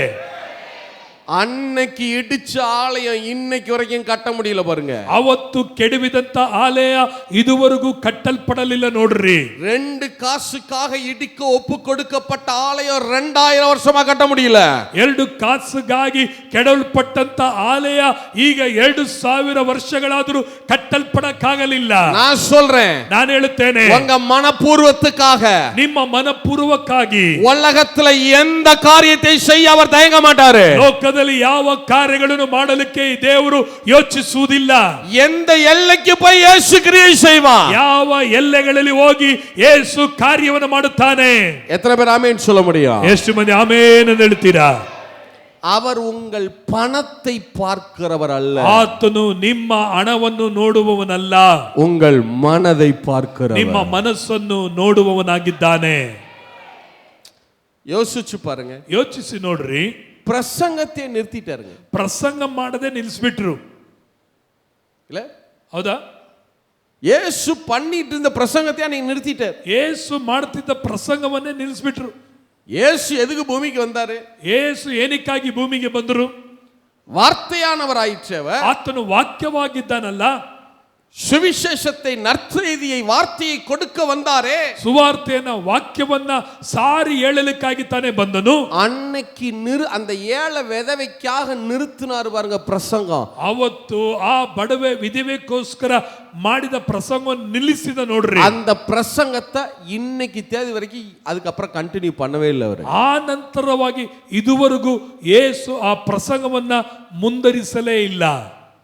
அன்னைக்கு பிரசங்கத்தை நிறுத்தினாரு. ಅವತ್ತು ಪ್ರಸಂಗ ಮಾಡಿದ ನಿಲ್ಲಿಸಿದ್ರು. ஒரு ஏழை விதவைக்காக, ಒಬ್ಬ ಬಡವ ವಿಧವೆಗಾಗಿ, அவளுடைய மனப்பூர்வத்துக்காக, ಅವಳ ಮನಪೂರ್ವಕತೆಗಾಗಿ. இல்ல? ಹೌದಾ? யோசிச்சு பாருங்களேன். ಯೋಚಿಸಿ ನೋಡ್ರಿ. அவர் அன்னைக்கு கூட 2 வசனம் கண்டினியூ பண்ணியிருந்தாருன்னு வச்சுக்கோங்க, பிரசங்கத்தை கண்டினியூ பண்ணியிருந்தாருன்னு வச்சுக்கோங்க, அதை வச்சு நாங்க எத்தனை பிரசங்கம் பண்ணியிருப்போம்? ಇನ್ನು 2 ವಾಕ್ಯಗಳನ್ನ ಪ್ರಸಂಗ ಮಾಡಿದರೆ ನಾವು ಇನ್ನೂ ಎಷ್ಟು ಪ್ರಸಂಗ ಮಾಡಬಹುದಾಗಿತ್ತು. ஆனா அன்னைக்கு பிரசங்கத்தை அப்படியே ஸ்டாப் பண்ணாரு. ಆದರೆ ಯೇಸು ಅವತ್ತಿಗೆ ಆ ಪ್ರಸಂಗವನ್ನು ಅಲ್ಲೇ ನಿಲ್ಲಿಸಿದ. நான் சொல்றேன், ನಾನು ಹೇಳ್ತೇನೆ, உங்க மனதை பார்த்துட்டாருன்னா ನಿಮ್ಮ ಮನಸ್ಸನ್ನು ನೋಡಿಬಿಟ್ರೆ உங்களுக்காக எதை செய்யவும் அவர் தயங்க மாட்டார். ನೀವಿಗಾಗಿ ದೇವರು ಏನು ಮಾಡಲಿಕ್ಕೂ ಆತನು ಹಿಂಜರಿಯುವುದಿಲ್ಲ. எந்த எல்லைக்கும் போய் காரியத்தை நடப்பார். ಯಾವ ಸ್ಥಿತಿಗೆ ಹೋಗಿ ನಿನಗಾಗಿ ದೇವರು ಕಾರ್ಯ ಮಾಡುತ್ತಾನೆ. சொந்த ஆலயத்தையே இடிக்க ஒப்பு கொடுக்கிறார். ಸ್ವಂತ ಆಲಯವನ್ನ ಕೆಡುವುದಕ್ಕಾಗಿನೇ ಒಪ್ಪಿಸಿಕೊಟ್ಟನು. அப்ப எந்த அளவுக்கு அவருக்கு ஒரு மனதுல ஒரு தாக்கம் வருது பாருங்க. ಹಾಗಾದರೆ ಆತನಿಗೆ ಎಷ್ಟು ಮಟ್ಟಿಗೆ ಅವನ ಮನಸ್ಥಿತಿ ಆತನಿಗೆ ಮುರಿಯಲ್ಪಡುತ್ತದೆ ನೋಡ್ರಿ. மனசு அவருடைய மனசை அசைச்சிடும். ನಿಮ್ಮ ಮನಸ್ಸಲ್ಲಿ ಇರುವಂತ ಮನಪೂರ್ವತೆ ಆತನ ಮನಸ್ಸನ್ನು ಹಾಗೆ ಕದಲಿಸುತ್ತದೆ. உங்க கொடுக்கிற மனப்பூர்வம் இருக்கு பாருங்க, அது இயேசுவினுடைய இருதயத்தை அசைக்கும். ನಿಮಗೆ ಕೊಡುವಂತ ಮನಸ್ಸು ಬರುತ್ತದೆ ನೋಡ್ರಿ, ಅದು ದೇವರ ಹೃದಯವನ್ನು ಹಾಗೆ ಅದು ಅಲ್ಲಾಡಿಸುವಂತದಾಗಿರುತ್ತದೆ. இப்ப சொல்லுங்க, ಈಗ ಹೇಳ್ರಿ, பணத்தை பார்த்து ஆசீர்வதிக்கிறாரா, மனதை பார்த்து ஆசீர்வதிக்கிறாரா? ಹಣವನ್ನು ನೋಡಿ ದೇವರು ಆಶೀರ್ವಾದ ಮಾಡುತ್ತಾರ, ಮನಸ್ಸನ್ನು ನೋಡಿ ದೇವರು ಆಶೀರ್ವದಿಸ್ತಾರ? எத்தனை பேர் ஆமென் சொல்ல முடியும்? ಎಷ್ಟು ಮಂದಿ ಆಮೇನ್ ಎಂದು ಹೇಳ್ತೀರಾ? சரி, இப்ப இன்னொரு முக்கியமான ஒரு காரியத்தை சொல்ல போறேன். ಈಗ ಮತ್ತೊಂದು ಮುಖ್ಯವಾದ ವಿಷಯವನ್ನ ಹೇಳಕ್ ಹೋಗ್ತೀನಿ. அப்புறம் சரி சொல்லிக்கிறேன். ஒரு பாடல் பாடும்போது ஒரு காணிக்கை எடுக்கலாம். ಈಗ ಒಂದು ಹಾಡನ್ನು ಆಡುವಾಗ ಒಂದು ಕಾಣಿಕೆ ನಾವು ತೆಗೆಯೋಣ. அந்த பாட்டு முடிஞ்ச பிறகு ஒரே ஒரு காரியத்தை சொல்றேன். ಆ ಹಾಡು ಮುಗಿದ ಮೇಲೆ ಒಂದೇ ಒಂದು ಕಾರ್ಯವನ್ನ ನಾನು ಹೇಳುತ್ತೇನೆ. ரொம்ப முக்கியமான காரியம். ಅದು ಬಹಳ ಮುಖ್ಯವಾದ ಕಾರ್ಯ. நீங்க போயிடாதீங்க. ಯಾರು ಹೋಗ್ಬಿಡ್ಬೇಡ್ರಿ. நீங்க என்ன செய்யணும்னு உங்களுக்கு சொல்லி கொடுக்குறேன். ನೀವು ಏನ್ ಮಾಡಬೇಕು ಎಂಬುದನ್ನ ನಾನು ಕಲಿಸಿಕೊಡ್ತೇನೆ. இத செய்து நூற்றுக்கணக்கான பேர் ஆசீர்வதிக்கப்பட்டிருக்காங்க. ಇದನ್ನು ಮಾಡಿದಂತವರು ನೂರಾರು ಜನರು ಆಶೀರ್ವಾದಗಳನ್ನು ಹೊಂದಿದ್ದಾರೆ. நாங்க நிறைய சாட்சிகளை கேட்டிருக்கோம். ನಾನು ಅನೇಕ ಸಾಕ್ಷಿಗಳನ್ನ ಕೇಳಿದ್ದೇನೆ. அதனால ஆஃபரிங் எடுத்த பிறகு ಈಗ ನಾವು ಕಾಣಿಕೆ ತೆಗೆದ ನಂತರ அந்த காரியத்தை நம்ம தியானிக்கலாம். ಆ ಕಾರ್ಯವನ್ನ ನಾವು ನೋಡಲು ಹೋಗ್ತೇವೆ. சரி, ஓகே. ಪ್ರೈಸ್ கொடுத்துட்டே இருக்கிறதா உங்க வேலை. ಕೆಲಸ ತೆಗೆದುಕೊಡ್ತಿರುವುದು ಕೆಲಸನೇ. எத்தனை பேர் ஆமென் சொல்ல ಎಷ್ಟು முடியும்? ಮಂದಿ ಆಮೇನ್ ಅಂತ ಹೇಳ್ತೀರಾ? கொடுக்கிறதுல சந்தோஷம் இருக்கணும். ಕೊಡುವುದರಲ್ಲಿ ಮನರಮ್ಯವಾಗಿ ಸಂತೋಷವಾಗಿರಬೇಕು. முக்கியம். ಅದೇ ಬಹಳ ಮುಖ್ಯ. இல்ல எல்லாத்தையும் வாங்கி வாங்கி சோப்பலைக்குள்ள வச்சு உட்கார்ந்துருக்கோம். ಎಲ್ಲ ತೆಗೆದು ಜೋಬಲ್ಲಿ ಇಟ್ಕೋಬಾರ್ದು. இல்ல வர வர கொடுத்துட்டே இருங்க. ಬರ್ತಾ ಕೊಡ್ತಾ ಇರ್ರಿ. அந்த ஊற்று ஒரு நாள் நிக்காது. ಆ ಬುಗ್ಗೆ ಎಂದಿಗೂ ನಿಂತು ಹೋಗುವುದಿಲ್ಲ. எத்தனை பேர் ஆமென் சொல்ல முடியும்? ಎಷ್ಟು ಮಂದಿ ಆಮೇನ್ ಅಂತ ಹೇಳ್ತೀರಾ? நான் சொல்றேன். ನಾನು ಹೇಳುತ್ತೇನೆ. இந்த வருஷம் நீங்க நியமிங்க. ಈ ವರ್ಷದಲ್ಲಿ ನೀವು ನಿರ್ಣಯ ಮಾಡ್ರಿ. நியமிச்சதையும் கொடுக்க வைப்பார். ನಿರ್ಣಯವನ್ನು ದೇವರು ಕೊಡುವಂತೆ ಮಾಡುತ್ತಾನೆ. கடனையும் அடைக்க வைப்பார். ನಿಮ್ಮ ಸಾಲಗಳನ್ನು ತೀರಿಸುವಂತೆ ಮಾಡುತ್ತಾನೆ. அதுக்கு மேலையும் கொடுக்க தேவன் உதவி செய்வார். ಅದಕ್ಕೂ ಹೆಚ್ಚಾಗಿ ಕೊಡುವಂತೆ ದೇವರು ಸಹಾಯ ಮಾಡುತ್ತಾನೆ. அல்லேலூயா. ಹಲ್ಲೆಲೂಯಾ. தாவீது பாருங்களே. தாவீது ನೋಡ್ರಿ. 1 நாளாகமம் அந்த மனப்பூர்வமா 1 நாளாகம் 29:12 1 நாளாகம் 29:12 ಒಂದು ಪೂರ್ವಕಾಲ ವೃತ್ತಾಂತ. இதோட முடிச்சுறேன். கவலைப்படாதீங்க, உங்கள் இருதயம் கலங்காது இருப்பதா. 29ನೇ ಅಧ್ಯಾಯ 1 நாளாகம் 29:12-13 First Chronicle chapter 29 verses 12 and 13. ಒಂದು ಪೂರ್ವಕಾಲ ವೃತ್ತಾಂತ 29ನೇ ಅಧ್ಯಾಯ ಅದರಲ್ಲಿ 12 ಮತ್ತು 13ನೇ ವಚನ. ಪ್ರಭಾವೈಶ್ವರ್ಯಗಳು ನಿನ್ನ ಸನ್ನಿಧಿಯಿಂದ ಬರುತ್ತವೆ. ನೀನು ಸರ್ವಾಧಿಕಾರಿಯು, ಬಲ ಪರಾಕ್ರಮಗಳು ನಿನ್ನ ಹಸ್ತದಲ್ಲಿ ಇರುತ್ತವೆ. ಎಲ್ಲ ದೊಡ್ಡಸ್ತಿಕೆಗೂ ಶಕ್ತಿಗೂ ನೀನೇ ಮೂಲನು. ಆದ್ದರಿಂದ ನಮ್ಮ ದೇವರೇ, ನಾವು ನಿನಗೆ ಕೃತಜ್ಞತಾ ಸ್ತುತಿ ಮಾಡುತ್ತಾ ನಿನ್ನ ಪ್ರಭಾವವುಳ್ಳ ನಾಮವನ್ನು ಕೀರ್ತಿಸುತ್ತೇವೆ. 14-13 ನಾವು ಈ ಪ್ರಕಾರ ಸ್ವೇಚ್ಛೆಯಿಂದ ಕಾಣಿಕೆಗಳನ್ನು ಸಮರ್ಪಿಸಲು ಶಕ್ತಿ ಹೊಂದಿದ್ದಕ್ಕೆ ನಾನಾಗಲಿ ನನ್ನ ಪ್ರಜೆಗಳಾಗಲಿ ಎಷ್ಟರವರು ಸಮಸ್ತವು ನಿನ್ನಿಂದಲೇ, ನೀನು ಕೊಟ್ಟದನ್ನೇ ನಿನಗೆ ಕೊಟ್ಟೆವು. ஐஸ்வர்யமும் கனமும் உம்மாலே வருகிறது. ಪ್ರಭಾವು ಐಶ್ವರ್ಯ ನಿನ್ನ ಸನ್ನಿಧಿಯಿಂದ ಬರುತ್ತದೆ. தேவரீர் எல்லாவற்றையும் ஆளுகிறவர். ದೇವರೇ, ನೀನು ಸರ್ವಾಧಿಕಾರಿಯು. உம்முடைய கரத்திலே சத்துவமும் வல்லமையும் உண்டு. எவரையும் மேன்மைப்படுத்தவும் பலப்படுத்தவும் உம்முடைய கரத்தினால் ஆகும். இப்போதும் எங்கள் தேவனே, நாங்கள் உமக்கு ஸ்தோத்திரம் செலுத்தி உமது மகிமையுள்ள நாமத்தை துதிக்கிறோம். இப்படி மனப்பூர்வமாய் ನಾವು ಈ ಪ್ರಕಾರ ಸ್ವೇಚ್ಛೆಯಿಂದ, ಮನಪೂರ್ವಕವಾಗಿ ಸ್ವೇಚ್ಛೆಯಿಂದ மனப்பூர்வமாய் கொடுக்கும் திராணி உண்டாவதற்கு நான் எம்மாத்திரம், என் ஜனங்கள் எம்மாத்திரம், எல்லாம் உம்மால் உண்டானது, உமது கரத்திலே வாங்கி உமக்கு கொடுத்தோம். அப்ப அந்த மனப்பூர்வம், மனதுல சந்தோஷம் ரொம்ப முக்கியம். ಹಾಗಾದರೆ ಸ್ವೇಚ್ಛೆಯಿಂದ, ಮನಸ್ಸಿನ ಸಂತೋಷ ಎಂಬುದು ಬಹಳ ಮುಖ್ಯ. சரி, அடுத்து 22:14 1 நாளாகம் 22:14 ಒಂದು ಪೂರ್ವಕಾಲಾರ್ಥ 22:12 இதோ நான் என் சிறுமையிலே கர்த்தருடைய ஆலயத்திற்காக 1,00,000 தாலந்து பொன்னையும். போதும். ಕನ್ನಡத்துல ಓದ್ರಿ. ಇಗೋ ನಾನು ಬಹು ಪ್ರಯಾಸಪಟ್ಟು ಯೆಹೋವನ ಆಲಯಕ್ಕೋಸ್ಕರ 1,00,000 ತಲಾಂತು ಬಂಗಾರವನ್ನು. போதும். 1,00,000 தாலந்து பொன். 1,00,000 ತಾಲಂತು ಬಂಗಾರವನ್ನು. ஒரு தாலந்துனா எவ்வளவு தெரியுமா? ಒಂದು ತಾಲಂತು ಅಂದ್ರೆ ಎಷ್ಟು ಗೊತ್ತಾ? 35 கிலோ. 35 kg. 35 ಕೆಜಿ. ஒரு தாலந்து 35 கிலோனா ಒಂದು ತಾಲಂತು 35 ಕೆಜಿ ಅಂದ್ರೆ 1,00,000 தாலந்துனா எவ்வளவு? 1,00,000 ತಾಲಂತು ಅಂದ್ರೆ ಎಷ್ಟು? 1,00,000 பெருக்கல் 35. 1,00,000 மல்டிப்ளை இன்டு 35. 35. 35 லட்சம் கிலோ தங்கம். 35 ಲಕ್ಷ கிலோ தங்கம். ಕೆಜಿ ಬಂಗಾರ. 1 kg இல்ல, 1 ಕೆಜಿ ಅಲ್ಲ, 35 kg இல்ல, 35 ಕೆಜಿ ಅಲ್ಲ, 350 kg இல்ல, 350 ಕೆಜಿ ಅಲ್ಲ, 3500 kg ಬಂಗಾರ இல்ல, 3500 ಕೆಜಿ ಬಂಗಾರ ಅಲ್ಲ. ಕೇಳ್ರಿ, 35,000 kg தங்கம் இல்ல, 35,000 ಬಂಗಾರ ಅಲ್ಲ, ಕೆಜಿ ಬಂಗಾರ ಅಲ್ಲ, 3.5 லட்சம் kg இல்ல, 3.5 ಲಕ್ಷ ಕೆಜಿ ಬಂಗಾರ ಅಲ್ಲ, 35 லட்சம் கிலோ தங்கத்தை கொடுத்தானா. 35 ಲಕ್ಷ ಕೆಜಿ ಬಂಗಾರವನ್ನ ದೇವರಿಗೆ ದಾವೀದನು ಕೊಟ್ಟನು. 35 லட்சம் கிலோனா எவ்வளவு தெரியுமா? 35 ಲಕ್ಷ ಕೆಜಿ ಅಂದ್ರೆ ಎಷ್ಟು ಗೊತ್ತಾ? உங்க சர்ச் ஃபுல்லா தங்க கட்டி அடுக்கணும். ಇದು ಮಾದು 7 ಮಡಗು. இதுல இருந்து இரியூர் வரைக்கும் நடுக்கணும். ಇಷ್ಟು ದೊಡ್ಡ ಗಾತ್ರದಿಂದ ಹಿರಿಯೂರ್ ತನಕ ಚರ್ಚ್ ಕಟ್ಟಿರ್ಬೇಕು. ನಮ್ ಚರ್ಚ್ ಐತಲ್ಲ, ಈ ತರ ಚರ್ಚ್ ಹಿರಿಯೂರ್ ತನಕ ಕಟ್ಟಿರ್ಬೇಕು. ಅದ ಫುಲ್ಲ ತಂಗ ಕಟ್ಟಿ அடுக்கணும். ಅದು ಪೂರ್ತಿ ಬಂಗಾರಗಳಿರ್ಬೇಕು. 35 லட்சம் கிலோ தங்கம், 35 ಲಕ್ಷ ಕೆಜಿ ಬಂಗಾರ. ஒரு ஆடு மேய்க்கிற ஆள், ಒಬ್ಬ ಕುರಿ ಕಾಯುವಂತ ವ್ಯಕ್ತಿ. ஏன் சாரி, இது தாவீது சொல்றது என்ன தெரியுமா? என் சிறுமையில நான் அதை கொடுக்குறேங்கிறான். ಅದು ಹೇಳ್ತಾನೆ, ನಾನು ಬಹು ಪ್ರಯಾಸ ಪಟ್ಟು ಯೆಹೋವನ ಆಲಯಕ್ಕೋಸ್ಕರ 1,00,000 ತಾಲಂತು ಬಂಗಾರ ಕೊಡ್ತೇನೆ ಅಂತ ಹೇಳ್ತಾ ಇದ್ದಾನೆ. ஒரு தாவீது யாரு? ஆடு மேய்க்கிறவன் தானே.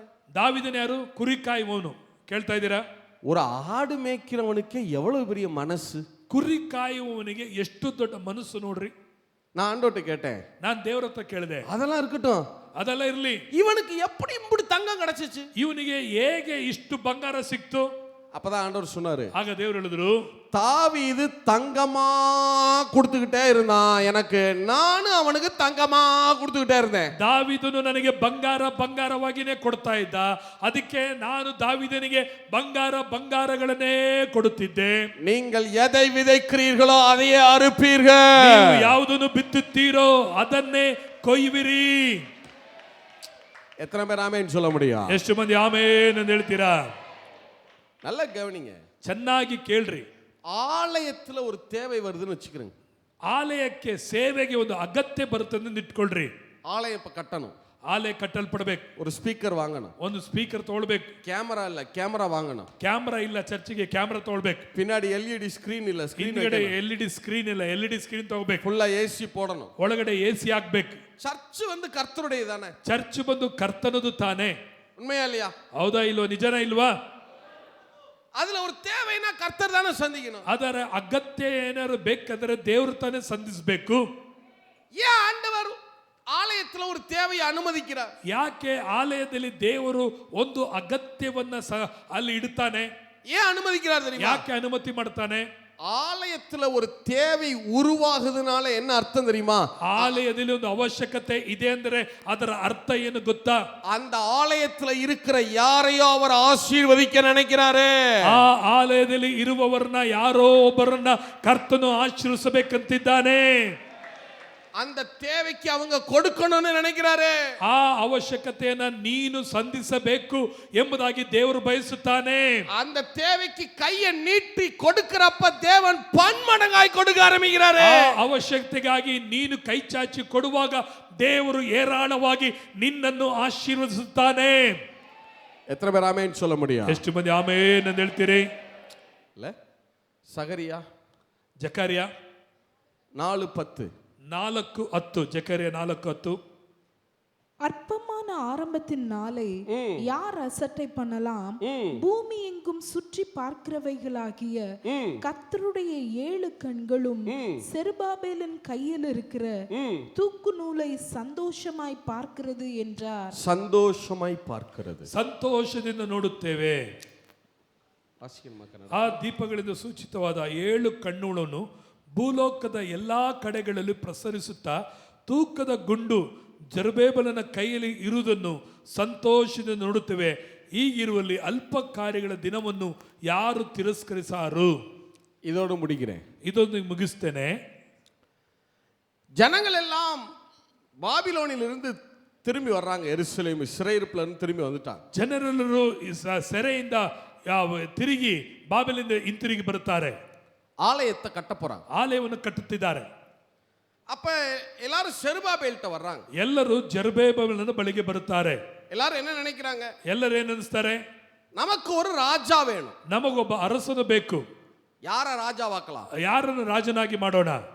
யூதா கோத்திரத்துல, ಯೂದ ಗೋತ್ರದಲ್ಲಿ, தாவீதின் வம்சத்துல, ದಾವೀದನ ವಂಶದಲ್ಲಿ, தாவீதின் குடும்பத்துல ದಾವೀದನ ಕುಟುಂಬದಲ್ಲಿ யார் இருக்கான்னு பாக்குறாங்க. ಯಾರಿದ್ದಾರೆ ಎಂದು ನೋಡ್ತಾ ಇದ್ದಾರೆ. யார் இருக்கான்னா செருபாபேல் இருக்கார். ಯಾರಿದ್ದಾನೆಂದರೆ ಜೆರುಬ್ಬಾಬೆಲನು ಇದ್ದಾನೆ. செருபாபேல் யூதா கோத்திரம், ಈ ಜೆರುಬ್ಬಾಬೆಲನು ಯೂದ ಕುಲದವನು, தாவீதின் குடும்பம். ದಾವೀದನ ವಂಶದವನು. இப்ப நேரா செருபாபேல்ட்ட போய், ಈಗ ಜೆರುಬ್ಬಾಬೆಲನ ಬಳಿಗೆ ಹೋಗಿ, செருபாபேல் ಜೆರುಬ್ಬಾಬೆಲನೇ, நீங்க ராஜாவா இருங்க. ನೀನು ಅರಸನಾಗ್ಬೇಕು. நீங்க தான் தாவீதின் குடும்பம். ನೀವೇ ದಾವೀದನ ವಂಶದವನು. அதுக்கு செருபாபேல் சொல்றாரு, ಅದಕ್ಕೆ ಜೆರುಬ್ಬಾಬೆಲ್ ಹೇಳುತ್ತಾನೆ, அதெல்லாம் முடியாது. ಅದೆಲ್ಲ ಆಗಲ್ಲ. நாம ஆலயத்தை கட்ட போறோம்ல, ನಾವು ಆಲಯವನ್ನು ಕಟ್ಟುತ್ತೇವಲ್ಲ, நான் ஆலயத்துல வேலை செய்ய போறேன். ನಾನು ಆಲಯದಲ್ಲಿ ಕೆಲಸ ಮಾಡುತ್ತೇನೆ, ராஜாவால இருக்க மாட்டேன். ರಾಜನಾಗಿ ಕೆಲಸ ಮಾಡಲ್ಲ. பாருங்க, ನೋಡ್ರಿ, ராஜாவா இருந்தா மாட்டேங்கிறாரு. ರಾಜನಾಗೋದು ರಾಜನಾಗಲ್ಲ ಅಂತ ಹೇಳ್ತಾನೆ. சரி விடுங்க, ಬಿಡು. ஆலயத்துல கட்டணுமா? ಆಲಯ ಕಟ್ಟಬೇಕಾ? நீங்க மேஸ்திரியா இருங்க. ನೀವು ಮೇಸ್ತ್ರಿ ಆಗಿರ್ರಿ. நீங்க எல்லாம் சொல்லுங்க, ನೀವೇನಾದ್ರು ಕೆಲಸ ಮಾಡಿಸ್ರಿ, நாங்க செய்றோம். ನಾವೆಲ್ಲ ಮಾಡ್ತೀವಿ. அதுக்கு செருபாபேல் சொல்றாரு, ಅದಕ್ಕೆ ಜೆರುಬ್ಬಾಬೆಲ್ ಹೇಳ್ತಾನೆ, நோ நோ நோ நோ, ಇಲ್ಲ ಇಲ್ಲ ಇಲ್ಲ ಇಲ್ಲ, நான் மேஸ்திரி வேலைக்கு ನಾನು வரல. ಮೇಸ್ತ್ರಿ ಕೆಲಸಕ್ಕೆ ಬಂದಿಲ್ಲ. என் தேவனுக்கு ನನ್ನ ದೇವರಿಗೆ நானே செங்கல் எடுத்து ಇಟ್ಟಿಗೆಗಳನ್ನು என் ತೆಗೆದು கையினால ನನ್ನ ಕೈಯಿಂದ நானே கட்ட போறேன்னு, ನಾನೇ ಆಲಯವನ್ನು ಕಟ್ಟುತ್ತೇನೆ ಅಂತ ಹೇಳಿ, கொத்தனார் மேஷன் வேலை பார்க்க போறேன். ನಾನು ಗಾರೆ ಕೆಲಸವನ್ನು ಮಾಡುತ್ತೇನೆ. அந்த கொத்தனார் யூஸ் பண்ற அந்த தூக்கு நூல் அப்படி எடுத்து புடிச்சாம் பாருங்க. ಆ ಗಾರೆ ಕೆಲಸ ಮಾಡುವಂತ ತೂಕದ ಗುಂಡನ್ನು ಹಿಡಿದ ನೋಡ್ರಿ. கர்த்தருடைய 7 கண்கள் அவனை சந்தோஷமாய் பார்த்ததா. ಕರ್ತನ 7 ಕಣ್ಣುಗಳು ಅವನನ್ನು ಸಂತೋಷವಾಗಿ ನೋಡ್ತಾ ಇತ್ತು. நான் சொல்றேன், ನಾನು ಹೇಳುತ್ತೇನೆ, ஆலயத்தின் கட்டுமான பணியில உங்களை ஈடுபடுத்திக்கீங்க. ಆಲಯದ ಕಟ್ಟಡದ ಕೆಲಸಗಳಲ್ಲಿ ನಿಮ್ಮನ್ನೇ ನೀವು ತೊಡಗಿಸಿಕೊಂಡ್ರೆ நிறைய கொடுங்க, ಹೆಚ್ಚಾಗಿ ಕೊಡ್ರಿ, வேலை செய்யுங்க, ಕೆಲಸವನ್ನು ಮಾಡ್ರಿ. நல்ல பெரிய ஆள் அப்படி நிக்காதீங்க. ನಾನೊಬ್ಬ ದೊಡ್ಡ ವ್ಯಕ್ತಿ ಅಂತ ನಿಂತ್ಕೊಳ್ಬೇಡ್ರಿ, இறங்கி வேலை செய்யுங்க, ಇಳಿದು ಕೆಲಸವನ್ನು ಮಾಡ್ರಿ. ஆண்டவருடைய 7 கண்களை உங்களை சந்தோஷமா பார்க்கும். ಕರ್ತನ 7 ಕಣ್ಣುಗಳು ನಿಮ್ಮನ್ನು ಸಂತೋಷವಾಗಿ ನೋಡುತ್ತದೆ. நான் கேட்கிறேன், ஆண்டவர்கிட்ட என்ன இல்ல? ನಾನು ಕೇಳುತ್ತೇನೆ, ದೇವರ ಬಳಿಯಲ್ಲಿ ಏನು ತಾನೇ ಇಲ್ಲ, ಆತನಿಗೆ ಏನು ಕೊರತೆ ಇದೆ? என்ன கொடுத்து நீங்க சந்தோஷப்படுத்திடுவீங்க? ನೀವು ದೇವರಿಗೆ ಕೊಟ್ಟು ಏನಾಗಿ ಸಂತೋಷ ಪಡಿಸಬಹುದು? நமக்கு ஒரு செல்போன் வாங்கி கொடுத்தா சந்தோஷமா இருக்கு. ನಮಗೆ ಒಂದು ಫೋನ್ ತಗೊಂಡ್ರೆ ಸಂತೋಷ, ஒரு பேண்ட் ஷர்ட் வாங்கி கொடுத்தா ಒಂದು சந்தோஷம். ಪ್ಯಾಂಟ್ ಶರ್ಟ್ ತಗೊಂಡ್ರೆ ಸಂತೋಷ. நான் கேட்கிறேன், ஆண்டவர்கிட்ட என்ன இல்ல? ದೇವರ ಹತ್ರ ಕೇಳ್ತೀನಿ, ಏನಿಗೆ ದೇವರ ಹತ್ರ பூமியும் அது ಕೊರತೆ ಇದೆ? நிறைவு அவருடையது. ಭೂಮಿಯು ಭೂಮಿಯಲ್ಲಿ ಇರುವುದೆಲ್ಲವೂ ಯೆಹೋವನದೇ. என்ன கொடுத்து சந்தோஷப்படுத்தி? ನೀವು ದೇವರಿಗೆ ಏನು ಕೊಟ್ಟು ಸಂತೋಷ ಪಡಿಸಬಹುದು? நான் சொல்றேன், ನಾನು ಹೇಳುತ್ತೇನೆ, ஆலயத்தின் திருப்பணிகளை செய்யுங்க. ದೇವರ ಆಲಯದಲ್ಲಿ ಕೆಲಸಗಳನ್ನ ಮಾಡ್ರಿ. கர்த்தருடைய 7 கண்களை உங்களை சந்தோஷமா ಕರ್ತನ பார்க்கும். 7 ಕಣ್ಣುಗಳು ನಿಮ್ಮನ್ನು ನೋಡಿ ಸಂತೋಷ ಪಡುತ್ತದೆ. நீங்க அவரை சந்தோஷப்படுத்துங்க, ನೀವು ಆತನನ್ನು ಸಂತೋಷ அவர் ಪಡಿಸಿರಿ. உங்களை சந்தோஷமா வச்சிருப்பாரு. ಆತನೇ ನಿಮ್ಮನ್ನು ಸಂತೋಷವಾಗಿ ಇಡುತ್ತಾನೆ. எத்தனை பேர் ஆமென் சொல்ல முடியும்? ಈಗ ಎಷ್ಟು ಮಂದಿ ಆಮೇಲೆ ಹೇಳ್ತೀರಾ? எழுந்து நிப்போமா? எழுந்து ಎಲ್ಲರೂ ಎದ್ದು ನಿಂತ್ಕೊಳ್ಳೋಣವಾ? ಎಲ್ಲರೂ ಎದ್ದು ನಿಂತ್ಕೊಳ್ಳೋಣ. ಬೇಗ ಎದ್ದು ನಿಂತ್ಕೊಳ್ರಿ. எழும்புங்க, பிரசங்கம் முடிஞ்சிருச்சு. ಎಲ್ಲರೂ ಎದ್ದು ನಿಂತ್ಕೊಳ್ಳಿ, ಪ್ರಸಂಗ ಮುಗೀತು. இன்னைக்கு ஆண்டவர் சமூகத்துல ಇವತ್ತು ದೇವರ ಸನ್ನಿಧಿಯಲ್ಲಿ ஒரு காரியத்தை நீங்க ಒಂದು நிர்ணயிக்க ಕಾರ್ಯವನ್ನು ಮಾಡಿ ತೀರ್ಮಾನ ಮಾಡ್ರಿ. எவ்வளவு நான் இந்த வருஷம் கொடுக்க போறேன், ನಾನು ಈ ವರ್ಷದಲ್ಲಿ ಎಷ್ಟು ನಾನು ಕೊಡುತ್ತೇನೆ, கரெக்டா அதை குறிங்க.